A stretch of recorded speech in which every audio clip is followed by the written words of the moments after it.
Wanga, boys, and girls. What are we doing? Fucking hell. Worms? Back in the mix. All right. Well, we've been fucking flat out. I think this is the most prepared we've ever been. Yeah. We had a meal before we actually streamed. streamed. We've eaten before we've streamed, so we're feeling fucking energized. Yeah, this is the least drunk we've ever been before a stream. Yeah, and nervous. Thank you for last week, by the way. Fuck it. Oh, dude. Yeah. All the fucking donations, all the subscriptions, you know, tell everybody to fucking subscribe. And I think we've really fucking pulled our little worm heads out for this one because fuck me, mate. This is a heavy hitter. Yes. This is one of the heaviest ones we've ever fucking done, I reckon. And I think it's gonna be hard to top, to be honest. I don't like to say we've blown our load on. What episode is it? 6? Yes. Yeah, 6? Yeah, 6. Fuck. 6? Yeah, fuck. Wait till episode 10. There'll be a clip show. That will be really fun. Oh, fucking hell. Thank you so much. Bless you. Join us. Come and stay. But, yeah, no, it's been a fucking busy week for us and, busy week in the news. We have to pour one out for a guy that we lost this week. Smiz messages me and tells me our boy, DMX, half man, half dog. So we're going to pour one up. Forget about that. The DMX, you're going to be immortalized in our fucking soundboard. And, we've been crying. So, Trent, can you pass me one? Thank you, baby boy. Yes. We would pour it out, but, But it still smells like fucking cake. It does, yeah. I'm still finding cherries all over the place. Oh, mate. So, yeah, if you're not going to fight us. Niggas want to fight me, fight these tears. Fight the tears. Fight the tears. We've been fans since day Wonga, and we are very sad. But we've been representing all day. We've been just listening. Mate, this is what X. you hear and listen. Just like X, we're gonna give it to you. This episode is fucking. Oh, it's cool. Dude, it is. It's one of the first times you're watching this guy and you're like, fuck, we've made it. It's really come through. Also with our fucking with this set, we've got fucking Ben and Max have given us the fucking Reaper on a horse. Yeah, a bit hard to say with the light. Yeah, but once the new stew is sorted, mate, we'll figure it out. Once we get up to the Worms HQ. Yeah, maybe I don't know. We'll move shit around. Yeah, I think we're gonna move it around because we're not happy with it. The sitting arrangement. I know you guys aren't happy with it. You always like fucking Bill bring Bill to the front. And hey mate, it's a hierarchy here. You reckon you know a guy? Start a fucking tech wizard. Yeah, you reckon you know a guy? Start a fucking stream with him. That's what the real feelings come out. Oh, he didn't want to do this. He didn't want to do this episode. Oh no. No, we're good. Are we good? We're good. We're good. Sorry, thought we had the fucking technical difficulties. We didn't. But yeah. So, Smiz, do you want to introduce who we're talking to today? Yes. So, we came across this dude who owns a murderabilia site. So, it's called murderauction.com. And, man, he has some fucking interesting stories. He has met, like, the who's who of serial killers. Charles Manson hung out with him over 30 times, visited him over 30 times. His first ever... he went to prison himself and kind of, I don't know, it sparked his interest. Let's just say if you were to click on his profile, right, and you'll see mutual friends, it's like Charles Manson, Richard Ramirez, Charles Ung, or however you want to say it, Ing. It's NG, so it's like Newgrounds. But, you'll hear us talk about it, like the big fish, the little fish, the who's who. Even start coining some stuff. But yeah, he collects all kinds of artwork from these guys. And what I've learned today is that if you're good at drawing, you might be a serial killer. Because there's that's what it seems like. I see Jade Boss fucking watch out because I think Scotty Boy, fuck, I'd watch him. All these tattooists that we know, I'm going to look at him with a side eye. Yeah. All right. Dodgy folks. Dodgy folks. If you can draw, you can stab. is what we're getting at. But anyway, all right, I think we should start. So we're gonna play half the interview at the start because it is a fucking long one. Yeah, so we're gonna do this in a few different parts. So I think we're gonna do we'll do part 1, which goes for roughly an hour. Have a break. Hopefully get the truckie on. Now, hopefully he will come on. Yeah, he's gonna come on. He'll be there, and then we're gonna play part 2, which is a lot shorter, and then he's gonna give us a tour. Oh, thank you. Oh, thank you very much. I can't see who it is yet. Welcome to the cults. But thank you so much. Cult. I really appreciate Jackson Rampage. Oh fuck, that is such a cool name too. Don't think it's gone unnoticed. I know that. That is a good name. But he's gonna give us a tour of his art afterwards. So. And then we're still talking to him for a bit, and then he actually even did a fucking live unboxing of prison items. Yeah, we won't tell you what. Yeah, nah. It's interesting. Let's just say you don't want to drop it. But talking about drop, listen to this. All right, our boy DMX wants us to keep going. Let's fucking do it. See you there. All right, today we are with William Harder, who is the owner of murderauction.com. Is that right?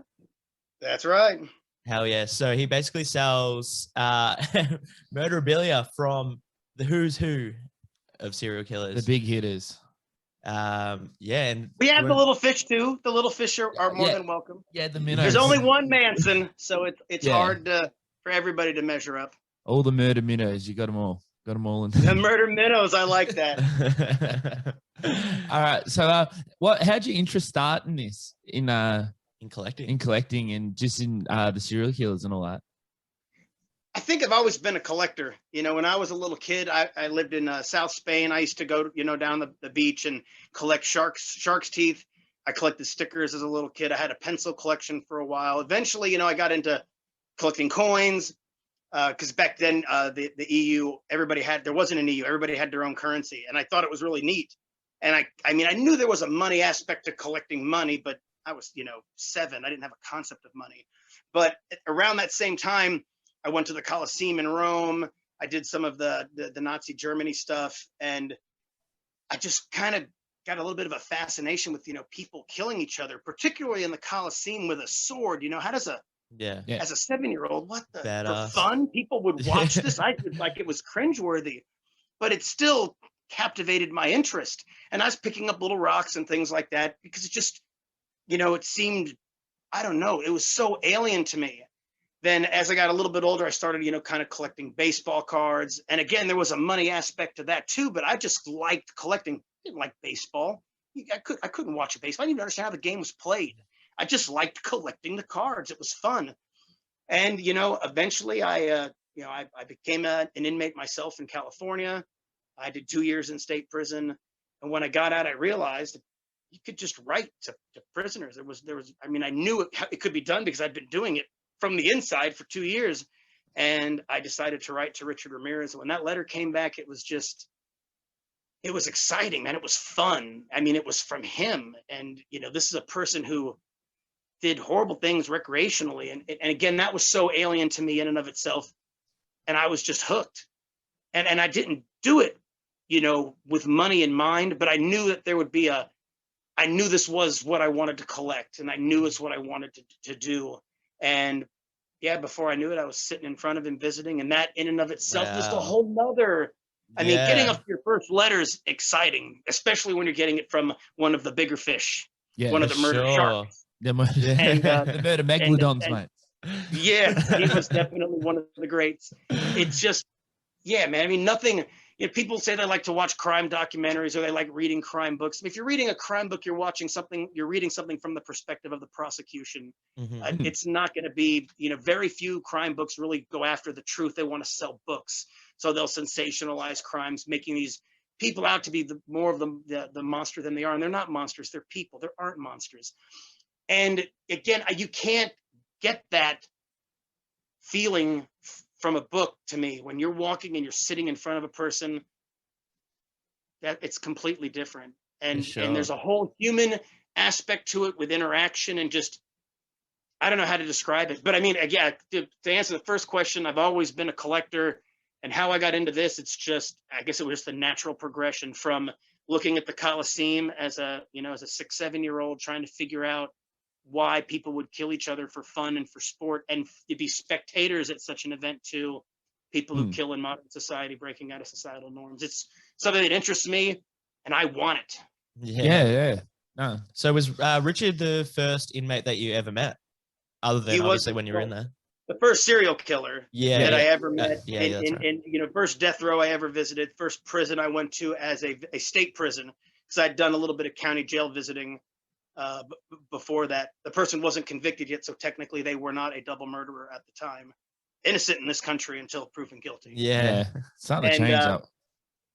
What was that? It's starting to feel like it's the other way. You're guilty until you're proven innocent these days. Jesus, I'm not trying to go off on a tangent, man. I'm watching this, Derek shitbag trial, and it's like the George Floyd, his character is he's not on trial. They're trying the victim, for goodness sake, man. That man killed that man, and it's like I know what you're saying. It's people get crucified in the media, and a lot of times that's all it takes. Yeah. And even if they're proven wrong, they don't even come out and say like, "Hey." Oh yeah, it'll be a sub. It'll be we won't talk about it anymore. Footnote on the the section B on the back page. Oh, by the way, Bob didn't kill his wife after all. The DNA exonerated him, and they don't even say sorry, Bob. It's he didn't kill it. Yeah, now to a dog on a surfboard. And then that's right.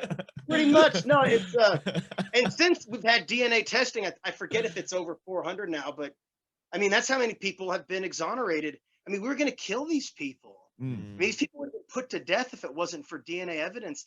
And that's a whole nother. Yeah. If the DNA evidence has been corrupted, or if it doesn't fit the criteria to be entered in as evidence, it won't even count. Even if it proves factual innocence, if it doesn't meet the criteria because it's been corrupted somehow, they won't even let. So it becomes unless you got money and patience, don't get yourself caught up with the police.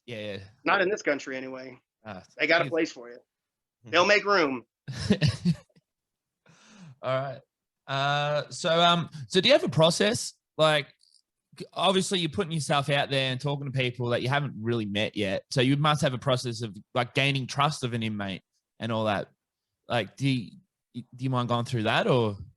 Actions speak louder than words. So, when I ride an inmate, I'll often, introduce myself, almost do like a little short, biography. So tell my age, my birthday, what I'm into.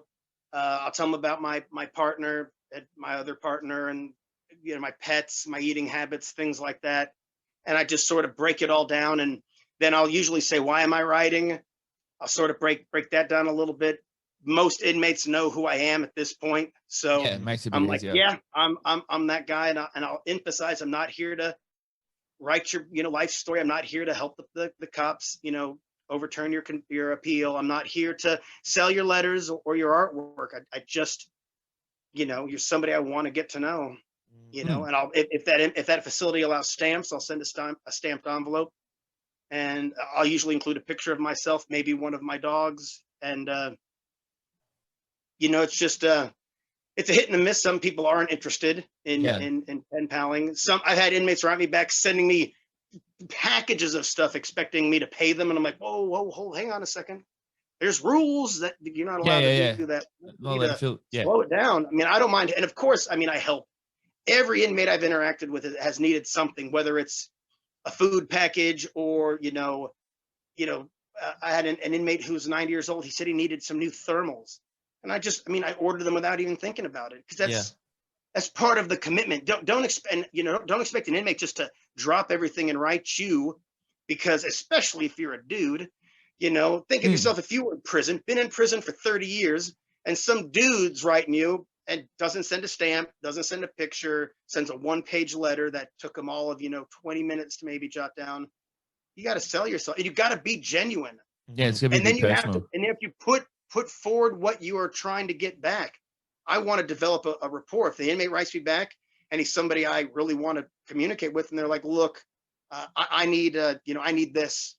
And they might say, that they need, they're out of toothpaste. something as basic as that, I'll make sure they can get, 5 tubes of it, because it shows that I'm giving. I'm not getting anything. Yeah, I'm for trying to sure. help. And you just have to just try to treat the person the way you'd want to be treated, and try to put yourself in that situation. Because I've had people, oh man, he didn't write me back. And I'm like, dude, the guy's been in prison for 10, 20, 30, 40 years. Mm. And you're a dude. I mean, Yeah. come on, man. Really, would you want to get letters from dudes who didn't even have the common decency to put a stamp in there? Yeah. Yeah. So when you're speaking to like the inmates, do you ever like get on the topic of like their case and like, maybe their perspective? When I get to the visit level, when you're there in a visit, and a lot of times I'll kind of have this figured out if they're, willing to talk about their case. But if it's never come up, and we have a good rapport going, I'll say, look, do you mind talking about your case with me? Mm-hmm. And of course, I mean, I'll reiterate, that's not the only reason I'm coming. It's not for a book. Yeah. I just have questions. And if they say, yeah, I don't mind, let's shoot. What do you want to know? I'll say something like, victim 1. How did that day start? Do you remember? Did you know you were going to kill somebody that day? What did they say when they met you? Did they know they were going to, and I want to go through the steps of, because the book that's what we want to know as well, Yeah, I mean, because the books make it sound like, oh, they've been planning to kill. A lot of it, especially with serial killers, it's opportunity. It just kind of falls into place and they act on it. Mm-hmm. So it's not like this, and it's interesting. Yeah. And that's how you have to be tactful. Asking it in your first letter, what was it like killing all those people? Yeah. What do you? I'd be like, come on, you didn't really say that. I want to know. You done all this legwork just to throw that at them. Yeah, People do it right off the bat. It'll be like in their first letter. Hi, my name's John. What was it like killing all those people? I'd really like to know. I sometimes thinking about strangling my girlfriend, but I wouldn't do it because I want to go to prison. Thanks. Right back soon. I mean, come on, man, that's not how to do it. Yeah. Yeah. Thank you. What was it like meeting Ramirez, like for your first, proper, I guess? When I was getting processed into San Quentin, back then, California in 2005 had a lot bigger of a budget, so there was a lot more staff. The guy who did all our X-raying, he looked at our little visitor pass and he said, "Oh, you're going to see Richie?" And I was like, "Yep." And he's like, "Yeah, that's what we all call him, Richie." He's kind of friendly. Walked up, there was a second checkpoint, which they don't have anymore. I mean, the little building's there, but he checked our little passes again. We went over to the main visiting. A Sally Port door opens. You go in, the Sally Port door closes, and this very rude human being was there, and we handed her our pass, and she buzzed the other door open after this one closed, and my wife said, where do we go? And she looked, she goes, go in. She goes, no, where do we go from there? To the left. And still, we didn't know where we were even going. Because walking into this, and you could see there were people walking around. It was like a chicken wire kind of thing, thick grill gate. And she goes, what? She'd never seen him before. And I was like, we've never been here before. She goes, just go to the left. And as soon as we walked in, went to the left, and sure enough, this little concrete window about yay big, and there he was. Wow. I was like, what's happening? Yeah. Walked up, gives a little horn. I was like, sick. This is rocking. And soft spoken. It wasn't what I expected. Like, I really expected more of that "Hail Satan," his accent. He sounded, I mean, it was him, and you could tell that was his voice, but it was softer. It was a little bit more refined. He's reading a little bit more, but it was exciting, man. And I just remember I left the prison. I'm driving. It was him. It was really him. And I'm like, yes, I know. Just I'm so glad we did that today. I'm like, yeah, no, you don't understand. It was really him. And she was like, great. I'm so glad we did this. It was exciting and fun for me. And it just opened up. And that visit was like an hour long, because I didn't know how to schedule longer visits at that point, and it was non-contact, so it was one of the most unrewarding visits in that respect that it was. And Richard was just so guarded and you know, so his awkwardness, because he was in the administrative segregation at that point. He was in a cell, you know, all the time with very limited human contact, didn't have a phone. I'm not even sure if he had a television for all that time. And he was really just, plus he didn't know how to interact anyway. So it was, he, you know, when he was on the street, he was just robbing, stealing, drugging, and raping people. So, I mean, he didn't have like this peer group of people who he spoke with regularly. He was, yeah. So, I mean, while it was exciting because of the notoriety and the whole experience of visiting a prison, I mean, it wasn't like a visit with Manson or, you know, any host of other people I've met who had people skills, who were animated when they talked, who you could interact with, like with no glass.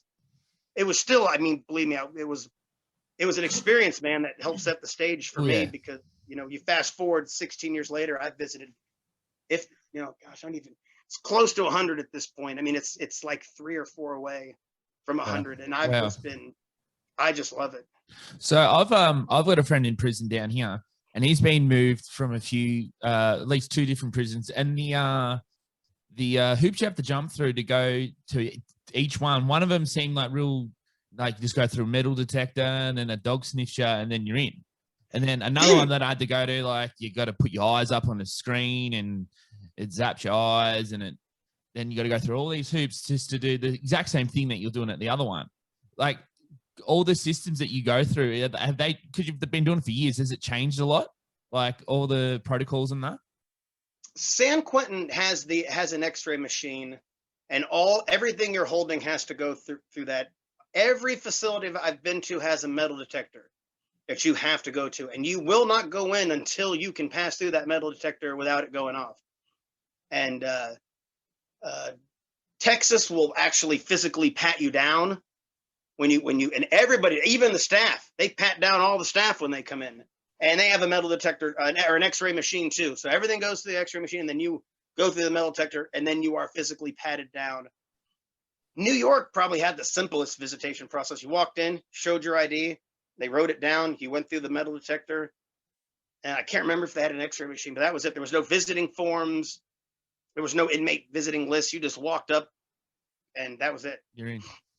You're in. I'm trying to think if Ohio had a metal detector too, but I don't think they had an X-ray machine. They were pretty relaxed there, all things considered. I mean, so not much. I know that the inmates now, some facilities have gotten like the body X-rays that you have in airports, where you put your hands up in the. There are facilities that are getting those to X-ray the inmates coming back to make sure they don't have drugs up in the safe. Yeah. So I know some facilities are getting those. The what'd you call it? A prison purse. The prison purse.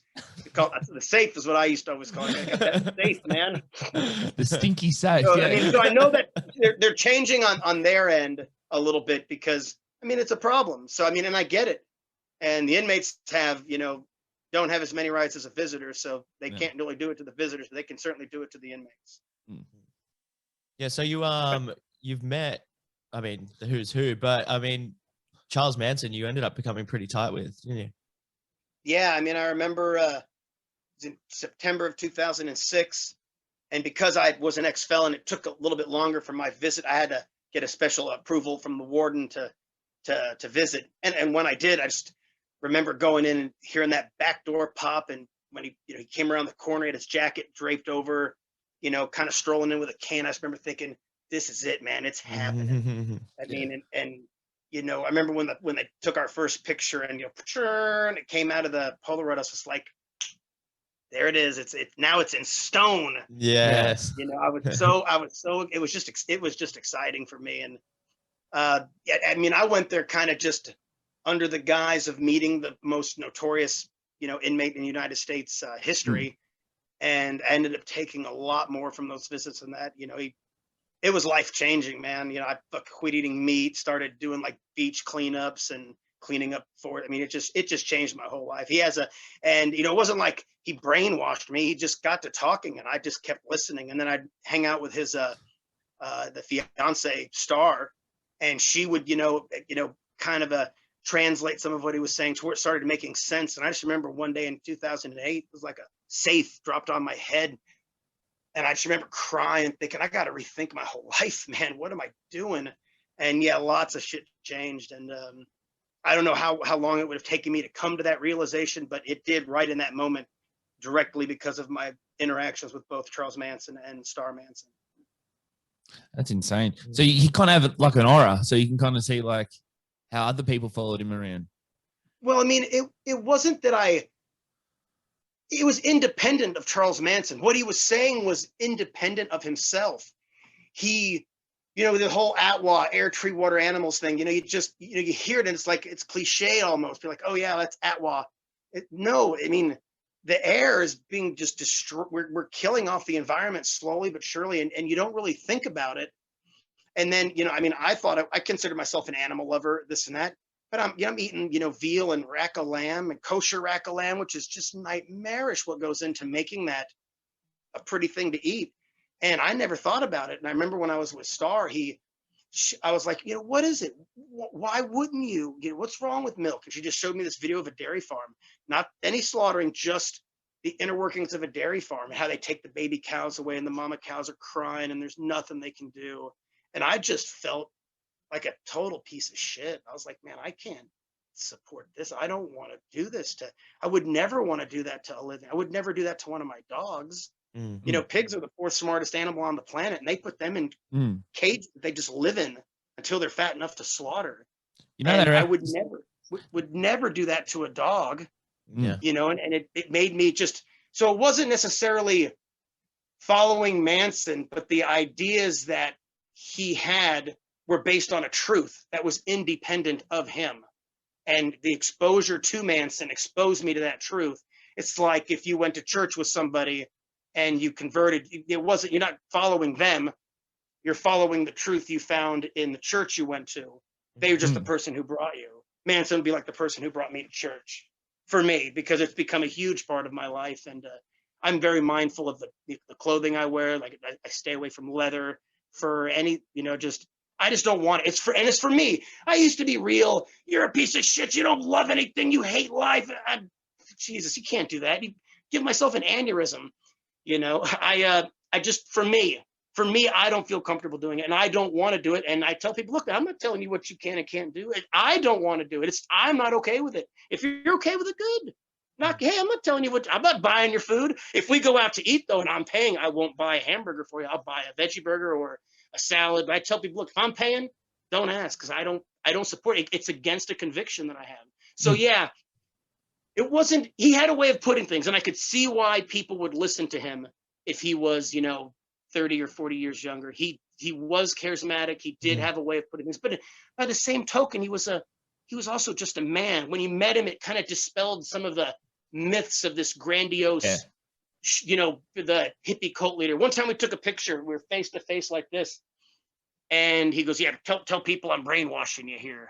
And it was so funny the way I remember I went to a hockey game that night, and I showed it to my dad, and he goes, and I told him what he said, and my dad just couldn't stop laughing. My dad, of course, completely normal American, man, is just like, oh son. But it was pretty funny, I thought. So I hope. I thought it was a really long way to answer the. Oh, good. Yeah. How'd you feel? It wasn't. Sorry, go. No, go ahead. I said, how'd you feel when you found out he passed? Like, where were you, and how was that day for you? I remember I got the call from one of his really close associates. I went into my refrigerator and I pulled out a Lagundis IPA, opened it up, I drank it, and I stuck the cap on my refrigerator, and I haven't had a drop of alcohol since. Oh, really? I told because I've struggled with addiction for the most part of my life, and I just decided I was going to make something good come from the day that my friend died, and that's it. And I know if I drink today, I'll never have a cool sobriety date as the one I've got. And that story, it just goes by the wayside. So yeah, he helps me stay sober. Even in death, he's still reminding me to stay clean. And every little sobriety birthday that comes around, not that I wouldn't think of him, I think of him. Yeah. He seems like he's got like a really like funny, like kind of like wacky, I guess, attitude. Like, I mean, just even seeing like in the interviews where he just jumps up and starts dancing and stuff like that. Did he Well, ever when kind of do anything oh like my goodness, yes, he did. And back then I drank heavy. So I mean, I'd be going to the prison. You know, the visits are like at 9 in the morning. So I mean, I've been drinking till like 2 a.m. Getting up, I'm sweating sometimes, and then I'm sitting there. It took almost always took an hour to get him for whatever reason. They just couldn't work fast for me. And he was like had basically like a private visiting room, but he'd come in and start going, standing up, and I'd just be sitting there just sweating bullets, just ready to puke, and like, oh my God, Charlie, can we do this at after a couple hours? I really got to collect myself. And oh yeah, it was a. what, like he'd But, come in but dancing and stuff, you said? oh no, he would sometimes say, "Come here," and he'd grab me by the hand, like interlock, and we would just walk around the room holding hands. And he had he wanted to Interesting make it guy. fun. I mean, he's been doing visits his whole life, and he's real tired. And plus he's just he was in a unit with a bunch of snitches and tattletales. I mean, people that weren't the most solid of folks. People who also had high profile people who wanted to kill him, so they were kept. So, but there was also a lot of high power tattletales in there.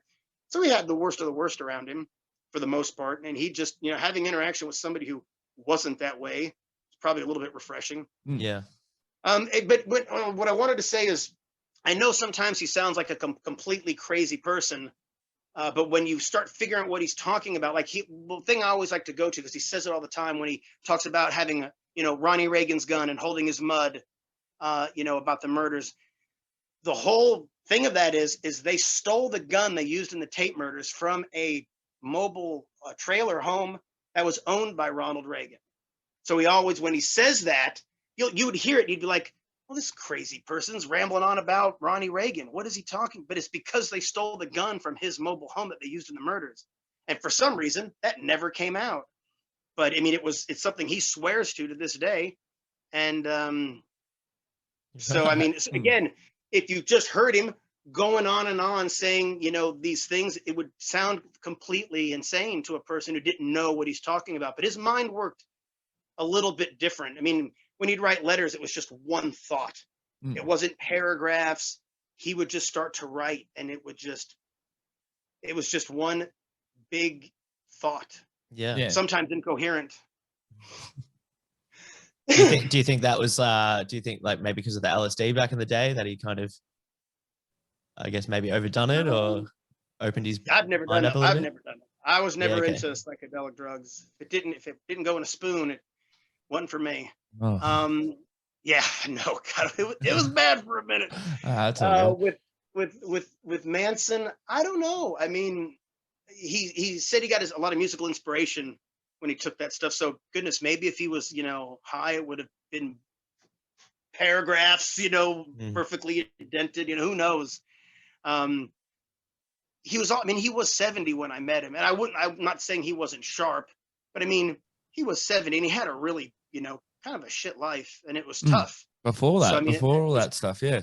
Like his Oh, yeah, I childhood mean, was pretty rough to start off with. Like, traumatic. I mean, Yeah. I've never been raped, and I certainly wasn't raped in a prepubescent self who was trying to deal with abandonment issues. I mean, that stuff takes a toll on yourself physically, mentally. So, I mean, he had a lot to contend with. And I think that, that of course affects everybody. It certainly would affect me. I don't know how, but I imagine I wouldn't be the person I am today if I had some of those experiences that he had. I'd probably be a lot different. Yeah. So yeah, I mean, I don't know. I don't know with the.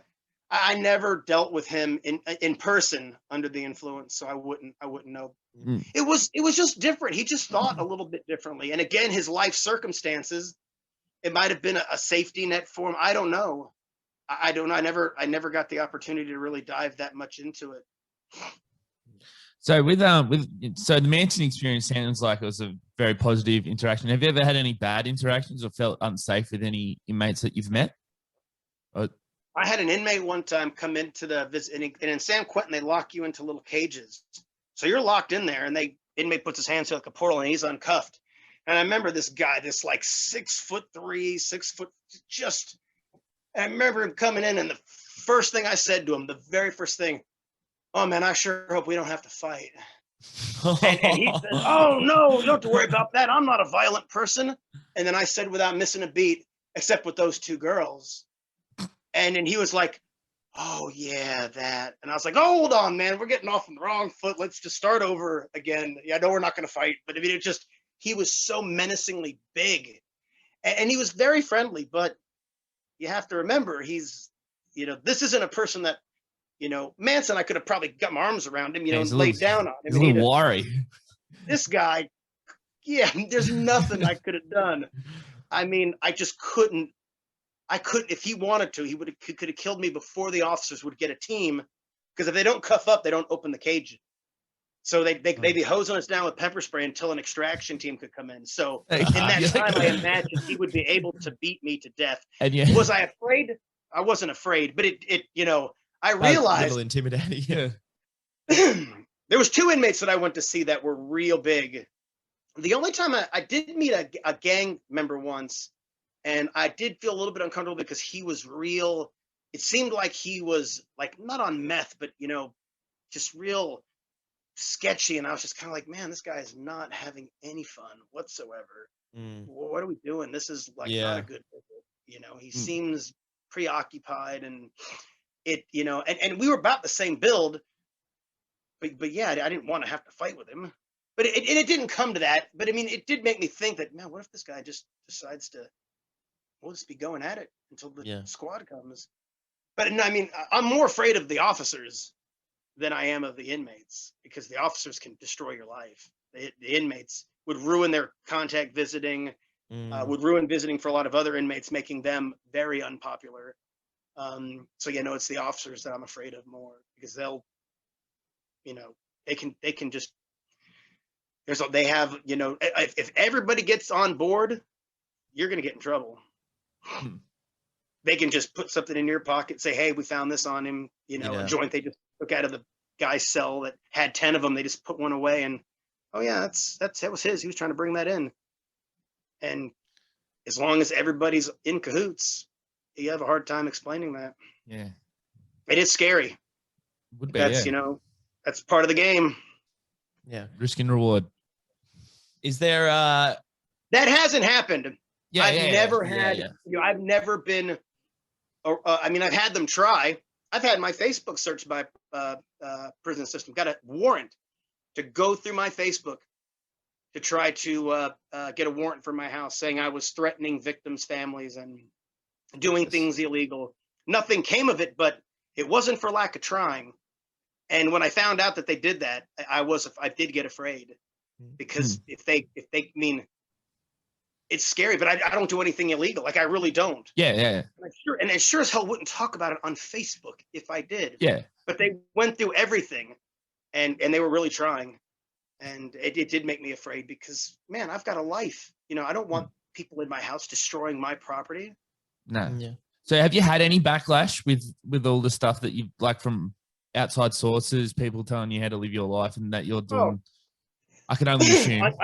The Facebook message I get every once in a while, I'll go in my little other messages, and there'll be a "fuck you, you think that's funny? I hope your mom gets raped." And I always bring this one up, because this was somebody put some of the dirt from James Byrd's grave. He was dragged to death in Jasper behind the truck, and somebody put up a piece of the road that he was dragged on. And this person emailed me and was like, "I'm going to find you, and I'm going to skin your children in front of you, and then I'm going to drag them behind a truck." Holy and I just remember thinking, Jesus, man. I mean, this could have been just an angry 18-year-old kid. Could have been some 32-year-old who had nothing better to do with his life but try to kill my family. But I don't have children. But I mean, it didn't change the fact that I was like, man, that guy's. So yeah, I mean, I get a little bit of that. I get a little, whenever somebody gets mad at me, like a Facebook friend gets mad and they'll be like, "Well, fuck you, you serial killer dick sucker." And I'm like, dude, we've been friends on Facebook for 2 years. So now you want to call me a piece of shit? You're the one who's been friends with me this whole time. And it was usually over the goddamn political nonsense, but they would just throw that out there like it was somehow insulting to me. And that's why they added me in the first place. So, I mean, I just kind of chalk it up, and I mean, if people want to talk shit, I always say just get the website name right. I don't care what you say. Yeah. Have you Murder ever? Auction is a shitty website. I hate murderauction.com. That guy who runs murderauction.com, he's a piece of shit. You have to knock yourself out. Yeah. Have you ever had to like report a seller like on your site? You know, is there anything that's been a little bit too fucked? Oh, I mean, like for people people who sign up to Murder Auction are always very happy. I'd like to report something like for actively or crime even or even just take it down, like take down an item. I have a rule about 9/11 victim stuff. Right. And that was a big thing here in the States. I'm a New York native. It's where I was born. I just felt that the victims of 9/11 needed to be completely off limits. And somebody wanted to put up the TSA manifest for Flight 93, had all the passengers' names. And I told them, look, I'm real sorry, man. You can't put that here. You have to draw the line. Why not? Yeah. And I was like, yeah, man, I have a rule about that. He goes, this is museum quality. I said, it is, man. It's a museum quality piece, 100%. It belongs in a museum. It doesn't belong here. Mm-hmm. Yeah. And I had to tell this guy to give him back his money. Tell him, look, you can't. So yeah, that and it really bothered me because it really does have a place. It doesn't belong with. I just couldn't do it. And just I figured that pictures of inmates' children or victims' children have nothing to do with this. That needed to be said. And dirt from victims' graves, I made a rule about that just because. If you're gonna go to the resting place of somebody's husband, daughter, child, and you're gonna take a murder memento, don't put it on the internet. I mean, that's too much, man. Leave those people alone, man. They don't need it. And I understand the angst that causes people. So I just took those seem to be like the most offensive things. So I made rules about them. Yeah, that's fair enough. That's the extent. I mean, items that I think are fake. And I've had people. I took an item down once, told the guy it was fake, and he put it right back up and said, "Oh no, I know it's real. Thank you, though." And I'm like, "Actually, man, this isn't a democracy. I don't care what you think. I'm real sorry. That has to go." And that's the end of that. And he argued with me, trying to tell me how he knew it was real. And I said, that doesn't matter, man. I have a final say here, and I'm trying to protect all the members. If I let you just leave it up, that's, I wouldn't be comfortable. So take it somewhere else. Yeah, that's fair. What about even like just kind of back to the meeting like killers and stuff like that? Are there any that are off limits, like that you wouldn't want to meet? I don't like cops. Yeah. So like, I'm not going to go see D'Angelo. Yeah. Or, I'm just not, again, and that's for me. I'm not saying I wouldn't let somebody sell it. I'm not saying somebody else wants to ride him, but those people are held to a high standard, are supposed to be held to a high standard. Instead, they're given license to do the kind of things he did. Yeah. 100%. I have no desire to get to know him. I have no desire to buy him toothpaste. I have no desire to do anything for that man or those of his ilk. Yeah. I don't like dirty cops are, that actually get prosecuted. I mean, you've got to really be bad to get prosecuted as a cop in this country. So when they do, I don't have any desire to, I just won't. Yeah. I got no love for him. I don't want to know how your day was. I don't care about your childhood. Fuck you. Have somebody else write you, and hopefully they exploit your ass. Yeah. Well, what was it like meeting Charles Ng? Yeah. That guy just seems like an odd character, that's for sure. He is a very unhappy person. Because he's still alive and has active appeals going and stuff, I don't want to say too much, but I mean, he really hates women. Yeah. I mean, he really, seems to have a thing about, and maybe it's not that he, well, I mean, he certainly doesn't know how to interact with them. Yeah. And he is a little bit, but he also he's not a popular person in San Quentin. So, I mean, he gets a lot of shit from a lot of people because his case is very well known. Yeah. And, people who call their girlfriends or their moms, I saw a documentary on that guy. You know what he did? So people know. Yeah. And because of that, he gets a lot of extra. Plus, in Los Angeles County, there's Asians, because of the gang status, they're like an on site. They'll be attacked by gang members just anywhere they're at because they won't adhere to the gang no drive-by policies. Asian gangs do drive-by shooting, so they have what's called a green light. So I mean, having to go through the LA County jail system is difficult. I believe that's where he had one of his trials. He had it just very difficult. I know, going through the whole process, fighting for his life. You know, getting it. Just, I'm not making excuses for him. No, he's definitely difficult to deal with. But I will say, of all the watercolor artists I've seen, he's the best, man. Right. He really is. Of all, I mean, I've seen a lot of guys do a lot of art, but his artwork is amazing. See, the thing is, I got along with him pretty well. He's got this, he's, you know, real conservative outlook, and, you know, he's not a fan of partying or tattoos or drugs, or, you know, he's Marine. He's just not, we didn't really connect all that well. Yeah. But again, his artwork was amazing. The only art I've ever heard of him do was like stick figures of him like cooking babies and stuff. That really surprises me that he can do watercolor and stuff like that. Well, when he did the Baby in the Walk, he was in Canada, which he swears up and down he didn't do. But it sounds. Well, I mean, I've seen enough of his art. I mean, they don't get you in there, do they? They go, do you to authenticate it? They go, yeah, this is. No, I would be like, no comment. Yeah, fair enough.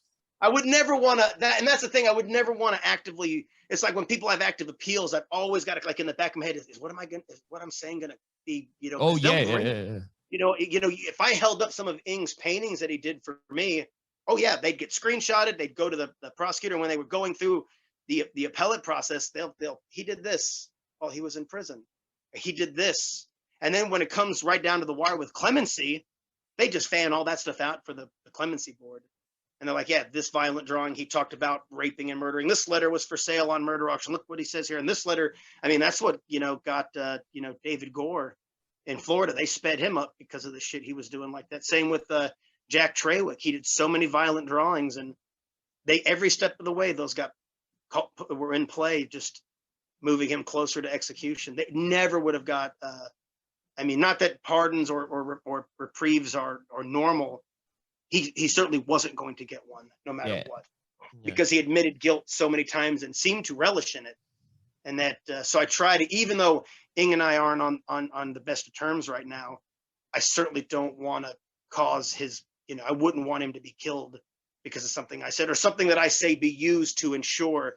I don't believe in the death penalty, even for people like that. And not because I think people like that shouldn't be punished, is because they kill innocent people. And for me, one innocent person is just too many.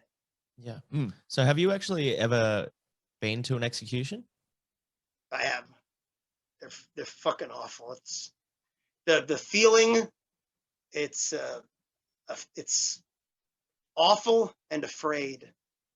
Those are the two feelings, and it's hard to. It's a helpless feeling. There's nothing you can do to stop it. This machine is going as you go in, as they, you know, as you're checked in, and it's absolutely nightmarish. I couldn't imagine watching somebody I loved, like my father or my brother, being put to death. And, you know, and anybody who thinks it's like going to sleep has never seen an execution, because that's not what happens. And I mean, and there's states that in the United States, their executions, they give them a sedative and then a paralyzing agent so they don't move during the execution when the chemicals that kill them are injected, as to not offend the witnesses. Has nothing to do with the inmate's pain level. It's to make sure they don't get up screaming and writhing. So we have no idea how they're dying. And it's not like you put the drugs in and they're dead. It can take 15, 20, it can take hours at times.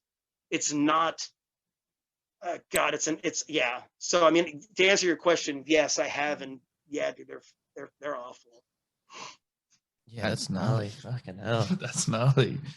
They're emotionally draining at the end. And I've been told, victims advocate Andy Kahn agreed with me that they are emotionally grueling and draining, even from a person who's there to support the execution or to support the family of the victims of the person being executed. He doesn't like them either, he said, but he obviously, for different reasons than I do, but he says he does go if he's asked.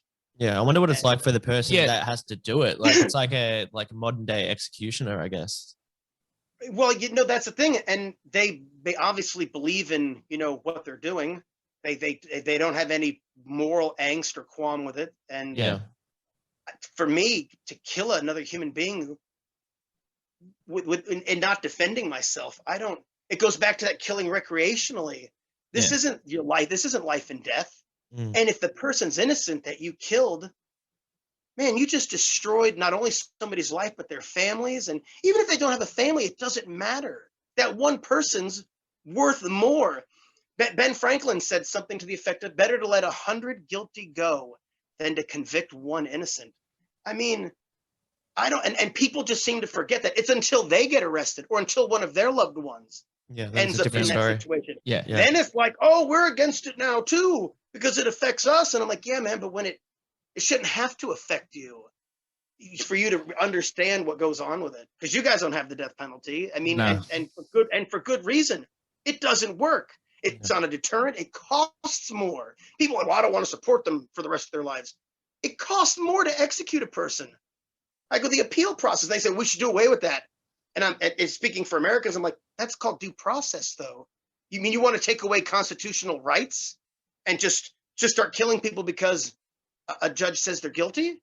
That's not how it works, man. I mean, but that's, people don't think about it. And for me, yeah, I can't get behind it. It doesn't work. And if somebody killed somebody that I loved, speaking objectively, see, it'd be hard to speak objectively because of course I would want revenge and retribution, but that is a normal human response. Just think, you got to think of it. What if it was your loved one? And then of course I wouldn't want it to be done. So I try to think, what if it was neither of them, and just objectively, Yeah. the one innocent person always wins. I would rather see an innocent person win an appeal and get out than see an innocent person be executed and killed. Nothing justifies that to me. Yeah. Breaking a few eggs to make an omelet. These aren't eggs. These are people who have families. And while prison isn't the best thing, when you sit with a family who's watching their father or, husband being executed, Jesus, you just. It's heavy. Yeah. Hold on just 1 second. Let's see who this is. All right, here we go. This is Global Tel-Link. You have a prepaid call from an inmate at the California State Prison, San Quentin, California. This call and your telephone number will be monitored and recorded. To accept this call, say or dial 5 now. Thank you for using Global Tel-Link. Hey, bud, how you doing? Hey, you actually, you caught me in the middle of doing a podcast. I'm recording a podcast right now on the internet. So let's pick this up again. At another time. Yeah. Okay, yo, man. I'll let you go. We'll have a nice day. All righty, bud. Take care. All right. Bye.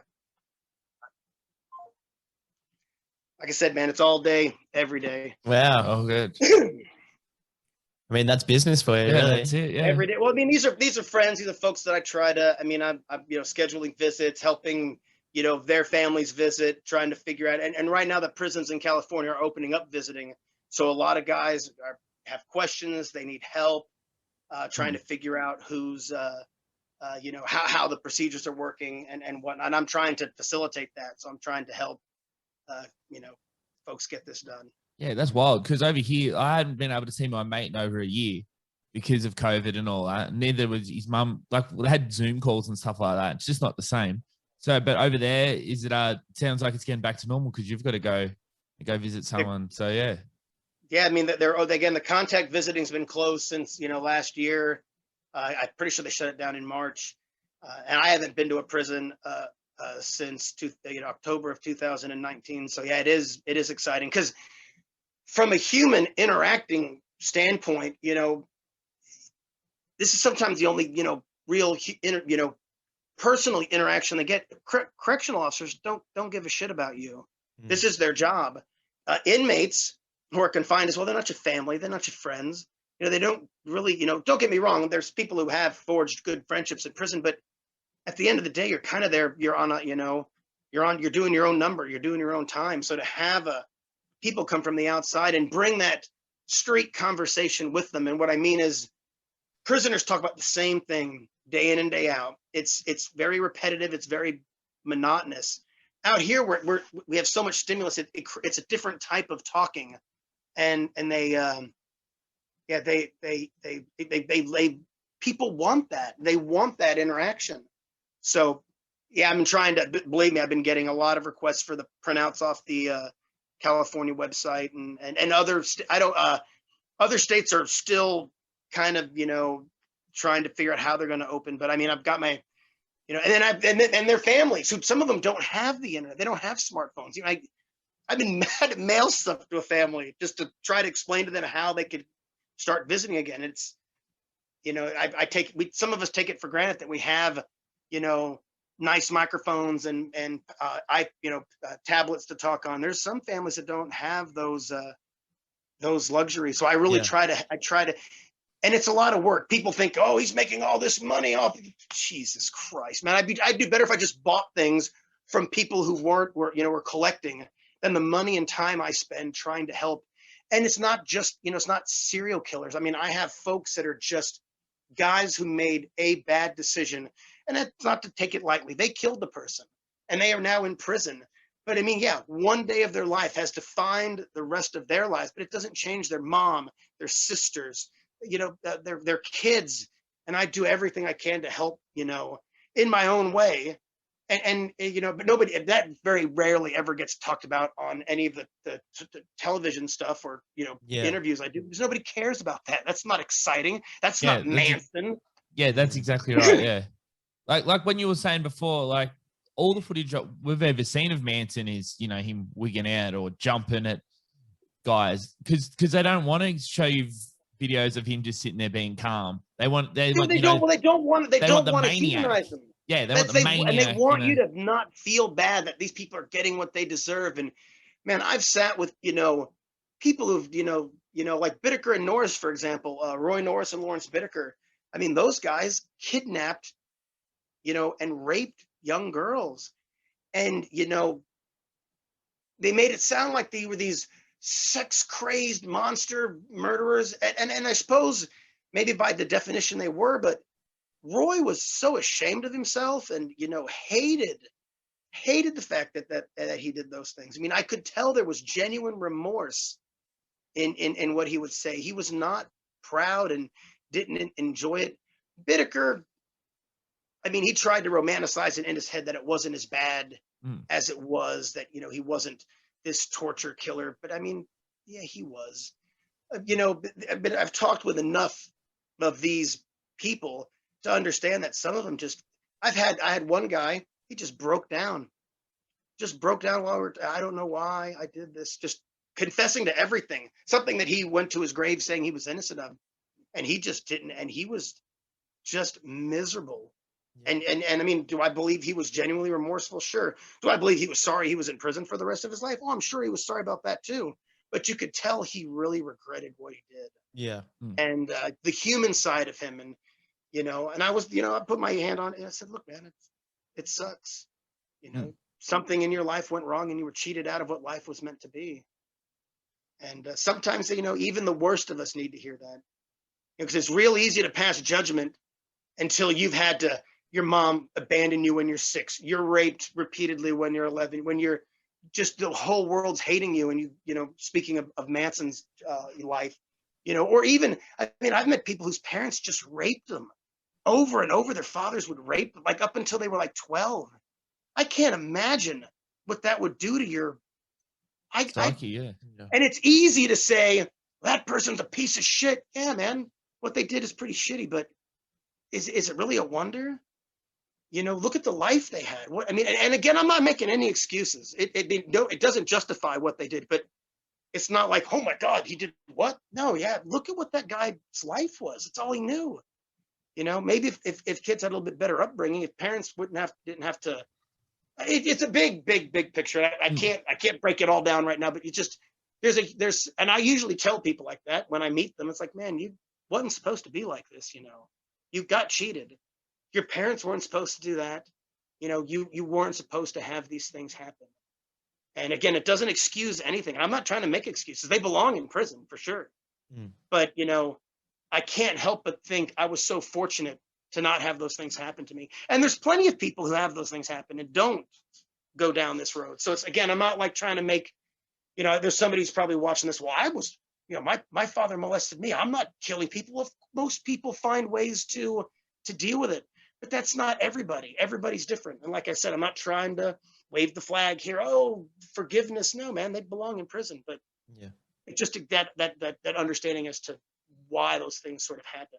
Yeah. Do you think like the prison system actually works? Do you think a lot of these maybe killers and stuff like that? I mean, it's going to be different for each person, but do you think that some people should be allowed back on the streets? Maybe, after a certain amount of time. If a person kills one person on one day, yeah, I think that, especially if it's not something that's planned, if it's kind of like I don't know. I mean, I'm trying to think of a spontaneous type of, a person who's convicted of second-degree murder. If a person methodically plans out killing people, raping and torturing, yeah, I don't think I would. I know in other countries they do. I know in Europe, I think it's 25 years is pretty much the max you'll get for murdering a person. Yeah. That's the max you're going to spend. Now, if you kill a bunch of people, yeah, they'll tack on extra sentences. But here in America, you can kill one person and get the death penalty. Yeah. You can kill one person with next to no physical evidence, and just because they think you did it, like Scott Peterson, they'll give you the death penalty just because they think you did it, because the defense couldn't offer enough reasonable doubt and you've been crucified in the media. So do I think some people? Yes, but I think some crimes you can't really atone for getting out of prison. I think for, particularly people who hurt, who are raping and murdering women and children, there's just, or raping period, boys, men, if that's what you're doing, you forfeit some of the privileges you get in life. And I would have a hard time if somebody, say, raped and murdered, my mother, and I found out in my lifetime they were getting released. I'd be like, why is that person getting out of prison? And I try to think of this objectively, if I just, some cases on a case-by-case basis, and particularly children who commit crimes. If a 14-year-old commits the most heinous a crime, and giving that, they stopped giving out the death penalty for children in this country, thank goodness. Sean Settlers was actually the painting I showed you guys earlier. That was the last person executed for crimes they committed under the age of 18. He was 16 when he committed his crimes and was executed for them. That's gnarly. Yeah. So, but I mean, they've also, there's this debate about giving children life without parole. I mean, a child has redeeming, a child whose brain's not developed, even some 18 and 19 even, down the line, 30, 40, 50 years, they might be able to contribute something. Yeah. But they still have to give a big portion of their, they have to pay a debt. So yes, I do think that some people can be reformed. Yeah. Be reformed. And even some of the people who, the worst of the worst, can be reformed, but I don't think the atoning process for them goes outside of prison. They have to stay in prison. Yeah. They can do all kinds. They can get to the lower security levels. They can be allowed to speak to children, warning them of whatever dangers sucked them into it. But as far as them getting out and getting a semblance of a normal life, some crimes, I think, just no. Some people have to stay in prison. Yo, fuck. Heavy Shit. But you guys liking it? yeah, I hope you guys are liking it, because like it's only downhill from here, because it gets even worse. It does. It gets. He definitely says his most Brutes. Yeah, Brutes Brutes- Bagoots part. Brutes at the- Bagoots at- interview. Yeah. But right now, I feel like we need a bit of a palate cleanser. Mm. Give us a little splash in the Trendy face. boy. Yeah. Oh, yeah, Trendy there you boy. go, Fuck, I Trendy. fucked up again. It's not my bird. It's my cockatoo doesn't pass me fucking beers. But yeah, I think we needed a palate cleanser. Yeah, is Well, it? yeah, it's on. telephone We're on? on. We're on. Yeah, well, hopefully we can get a Well, call. Maybe it's- I'll put this up the top. Yeah, so here. we can see what's going on. But this week, I'm on the two-way radio. Joanne Pence, is this an intermission? Yes, it is. This is just a little. Stretch your legs. Yeah, stretch your legs. Stretch your legs. Brush the cum off your pants. I'd say go take a leg, but we may have a We may man calling in that wears yeah. a purple suit and drives a truck. Yes. So I don't know if you want to go too far. Yeah, I don't know because I can see the trucky bumps coming up. Mhm. It always seems to peak when someone's gonna get on the fucking on the radio. But yeah. So I've gone the old pink jumper tonight. Yes, Sailor I like Moon, it. repping it. yeah, Went always. to JJ's and it's in coolest stuff. the coolest store, and I'm gonna have a fucking worm to pick with fucking JJ's. All right. Go on. This is from the female section. This is an extra large, right? Now I've Your guns look good in it though. yeah, I know, but like I'm thinking for the I've had my way with a couple amateur sumos. Oh yes. In the female department, right? And I there's- heard about that. They want to wear this, right? Uh-huh. Right. I've fought a couple Francis Ngannou's in the fucking old mattress arena. There's no way this is fitting them. All right. So JJ's, pull your fucking head out of your ass. Mhm. This is not an extra large for girls. JJ's equals fast up. Yep, pretty much. Pretty much the same thing. They sell fucking Dragon Ball Z on skateboards. They do. Primitive. And, JJ's gives you an acceptable price. All right, here we go. Let's see who it is. One guy. One guy, you're on the couch with the cowards. G'day, you bloody rippers. Guess who it is? No way.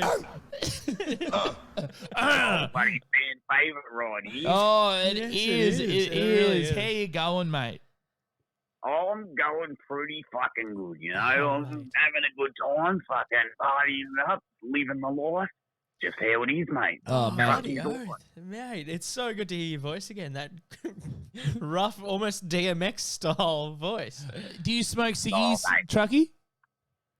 Pardon? Do you smoke ciggies?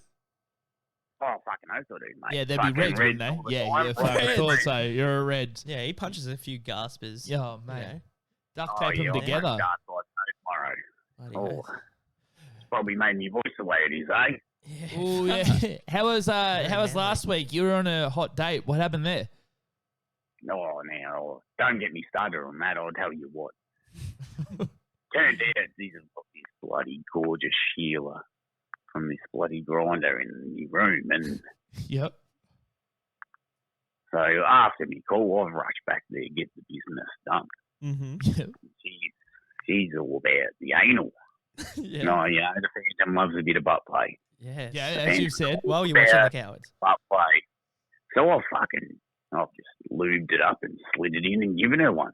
Yeah. You know? As you do. Well, yeah, you do, you know. Not every year wants the Phantom to just take him in the butt. No, Fan- not, the fan- not everyone, but a lot of people do. Yeah. Oh, he's pretty well hung, the Phantom, so I'll tell you what. Most of them are like, oh, I'm sorry, but that's not going near me, you bloody ripper. And anyway, Ripper by name, Ripper by trade. oh, really, right, that's exactly where it comes from, mate.